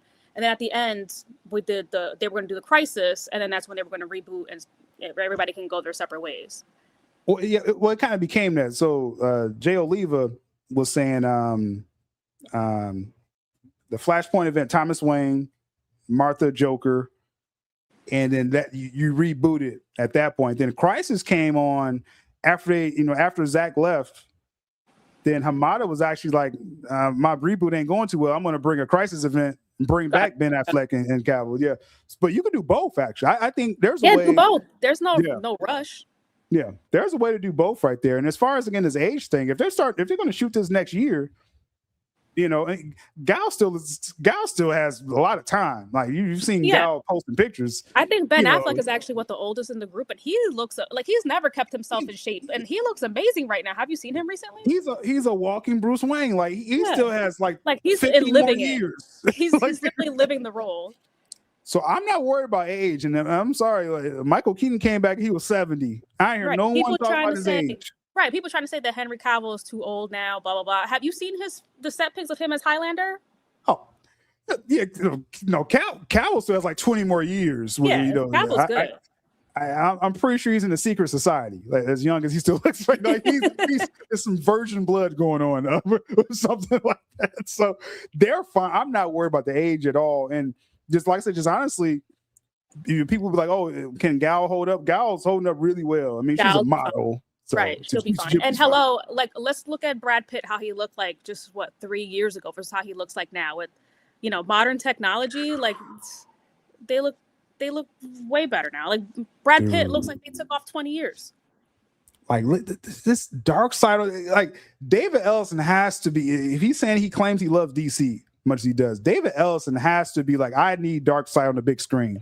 He got to be drooling. He has to go to sleep every night like with a big smile on his face, knowing he's going to bring the super. Because I know I would be. Like just that one shot in the Snyder Cut when Cyborg had that vision, and you saw the Omega beams. I was like, oh my goodness. When he was down in Atlantis, because he was in the water, you saw it even better there because all the bubbles followed it. Yeah. Yeah, that shot right there, when you saw the beams, you're like, oh my goodness. Like, and I saw it on the big screen. I saw it in IMAX a couple years ago. So it's like it looked that good, y'all, on the big screen. So David Ellison has to be like, bro, I'm about to get the biggest, baddest villain ever, because Thanos don't stand up to Darkseid. Thanos is a copy of Darkseid, and I can do that on the big screen and spin off all this stuff as well. Man, it's this too easy of a decision. Like we were saying, like Justice Gang versus Avengers. Like, are we serious? Like that's what we're bringing to the table. Crypto and the Justice Gang. Come on, man. Come on. It's tax write-off now. In a perfect world. But I mean, they really can't bastardize Brainiac. Just thinking about it just stresses me out. That's really where I kind of turned, was when that Brainiac announcement, and me and you did a video, Jules, and like just slowly I was like, it's not supposed to be this way, right? It's not, Brainiac is not supposed to be like Brainiac deserves better. That was just sad. In the chat, last minute comments or questions. Me and Jules probably could talk for hours about this, but we're gonna start winding this down because I gotta go see Mortal Kombat 2. I want to check that out today. But man, just Zack, he knows what he's doing teasing this, y'all. Okay, he knows what he's doing. I'm trusting in Zack Snyder, and I don't think he's gonna steer us wrong. And I mean, he's bringing the crew, he's bringing the boys back. It's like, come on now. I only could take this one way, y'all. Okay, that's all I could do at this point. And he already hit them all up and being like, "Hey, if this goes down, are you down?" And I'm sure they all said yes. You already know Ben's down. I mean, Ben came out for Full Circle. It was like that Ben didn't profit at all coming to Full Circle, and he went there to support Zack. When Zack came back to finish the Snyder Cut, his first phone call, Ben Affleck. And Ben was like, I'll come back for Zack. For Zack specifically said that, yeah. He was done with Batman. Like Ben- the story, people misquote all the time. Ben was done because of Joss Whedon. Right. Ben was ready to walk off set with Joss Whedon. Yeah, He tried to get everybody else to walk off set, but no one followed him. So that's why we got stuck with the timeline we got stuck with. But Ben Affleck has been a real one since day one for Zack Snyder. For Zack. Imagine if, because Ben, he tried to get everybody on board. Now their agents, just to be clear with all that, their agents was like they were kind of forcing Gal to stay, because they were still all kind of young in their career. You know, Ray Fisher, his agents, all of them was like, don't follow. You know, the agents were saying they all this, got screwed anyway. Yeah. So, but Ben, obviously, he was the most solidified person, right? And so he was like, just follow me in this mutiny. But their agents got in the way. But what if they would have? Because okay, so after BVS, right, you got the backlash and everything, split audience, critic score, whatever. The fractured fan base from BVS. They panicked. Zack started shooting his Justice League immediately after BVS came out. They were already shooting. And reportedly, he was done with his 214 cut the end of 2016. That cut was already done. So when they were at the CinemaCon early 2017, it was just, working on the edits and stuff like that. He was done shooting. After he left, they were trying to push in reshoots. That's when Zack left. Then you bring in Joss Whedon, and they shot like 75% more footage in 2017 and Frankenstein the film up, for it to release that November. Like, what if Ben Affleck, if they would have followed Ben Affleck, 2017, it says, we're not doing the reshoots. Like, that would have been a crazy scenario, because Zack's cut was already finished. They would have had to just put out his cut. Ben had the right idea. He was like, let's just not do this reshoot at all. Ben was experienced enough to see the shit that was going on behind closed doors, and he didn't like it. Trying to, in a way, now in hindsight, he was protecting everyone involved. Yep. And the best version of the film would have came out then, because they had to put the film out. And if your Batman walks off, you can't make that Justice League film. You can't reshoot it. Yeah, and you're not about to replace Ben Affleck after we got that warehouse scene in BVS. It's like, it's not happening. Man, so I just in hindsight, obviously this is all hindsight, but man, if they would have all just say, hey, screw the agents, we're going to just walk off, they would have had to put the 214 cut out there. They probably would have cut off 30 minutes just to screw with him. But I do wonder what that cut would even look like, because obviously we got the much longer version. Like I don't like obviously like how BVS the ultimate cut is way better than the theatrical cut. So I wonder if it'll be a similar experience with the Justice League cut. And it kind of makes the question like, if they do ever take out the Snyder cut and put it in theaters, will they do his original cut or will they do the Snyder cut? That is an interesting. I mean, I think you got to do a 4.5 hour movie in the theater. I mean, you can, but what? So when I saw it in IMAX, they had an intermission built into it. Yeah, so it was some Junkie XL music for like 10 minutes to break it up. So I mean, I say you do the whole cut. You do the 4-hour cut. But as far as like what cut would have come out like back then, I mean, how would it have been?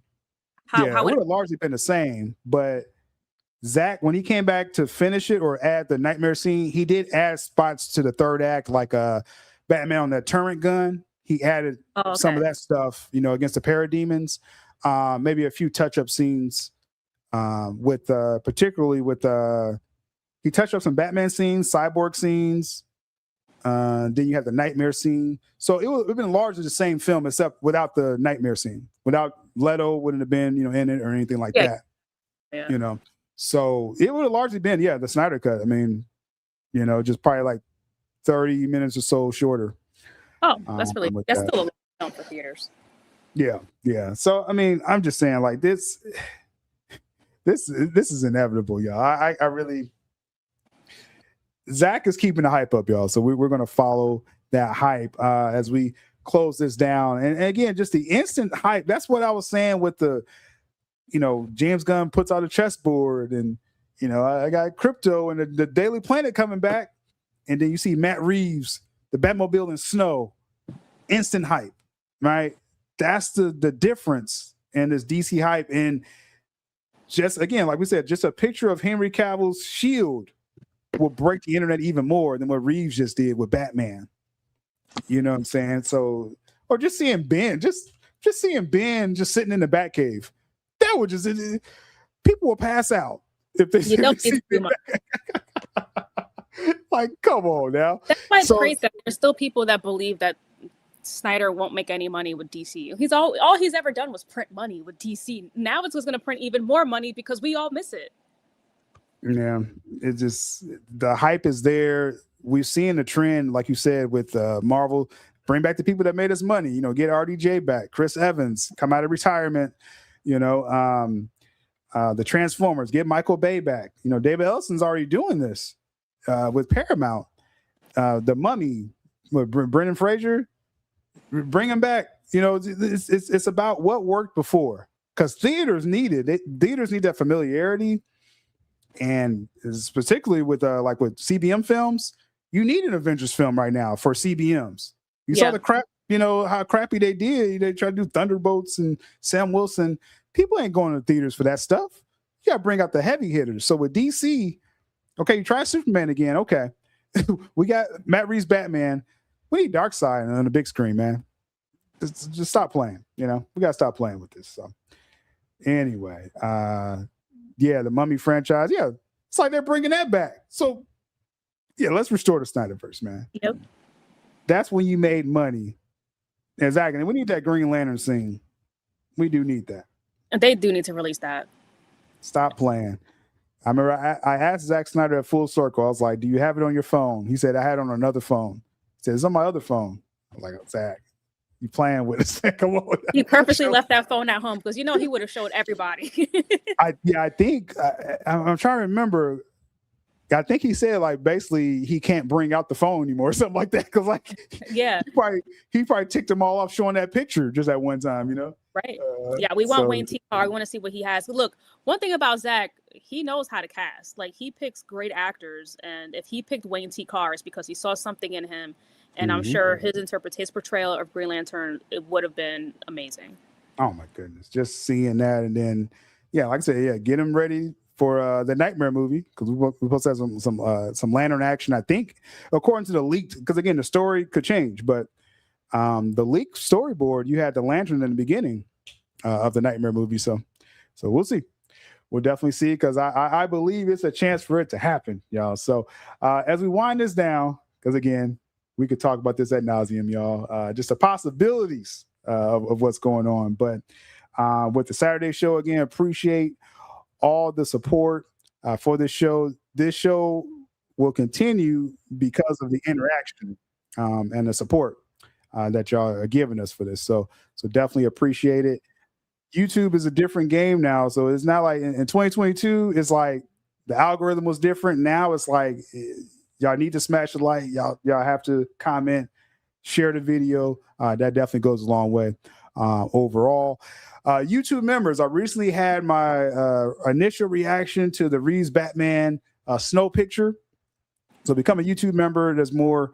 I'm gonna have more pop-up videos like that. Become a Patreon. That's where I got some Avengers rumors and scoops and stuff on the Patreon platform as well too. So we're gonna go on slide on out of here, Jules. Like I said, we really could go on with this, but I'm gonna keep going. Yeah. But again, appreciate the support overall. Make sure you subscribe. Make sure notifications are on. Much love to Sylab Nation. As soon as I find the off button, we're gonna go. We out of here. Follow Jules on Twitter. Yeah. Watchman forever vigilant, steady watching and listening, disciplined, militant, killing these dudes that started visiting. What's the latest word, yo, Syl? We need to know. Tell us what you heard, yo, Syl. We need to know the ins and outs. Who's walking out, buying in? We need to know your thoughts on what you do to stream a hell of a show. Let's go. One hell of a show. Let's go.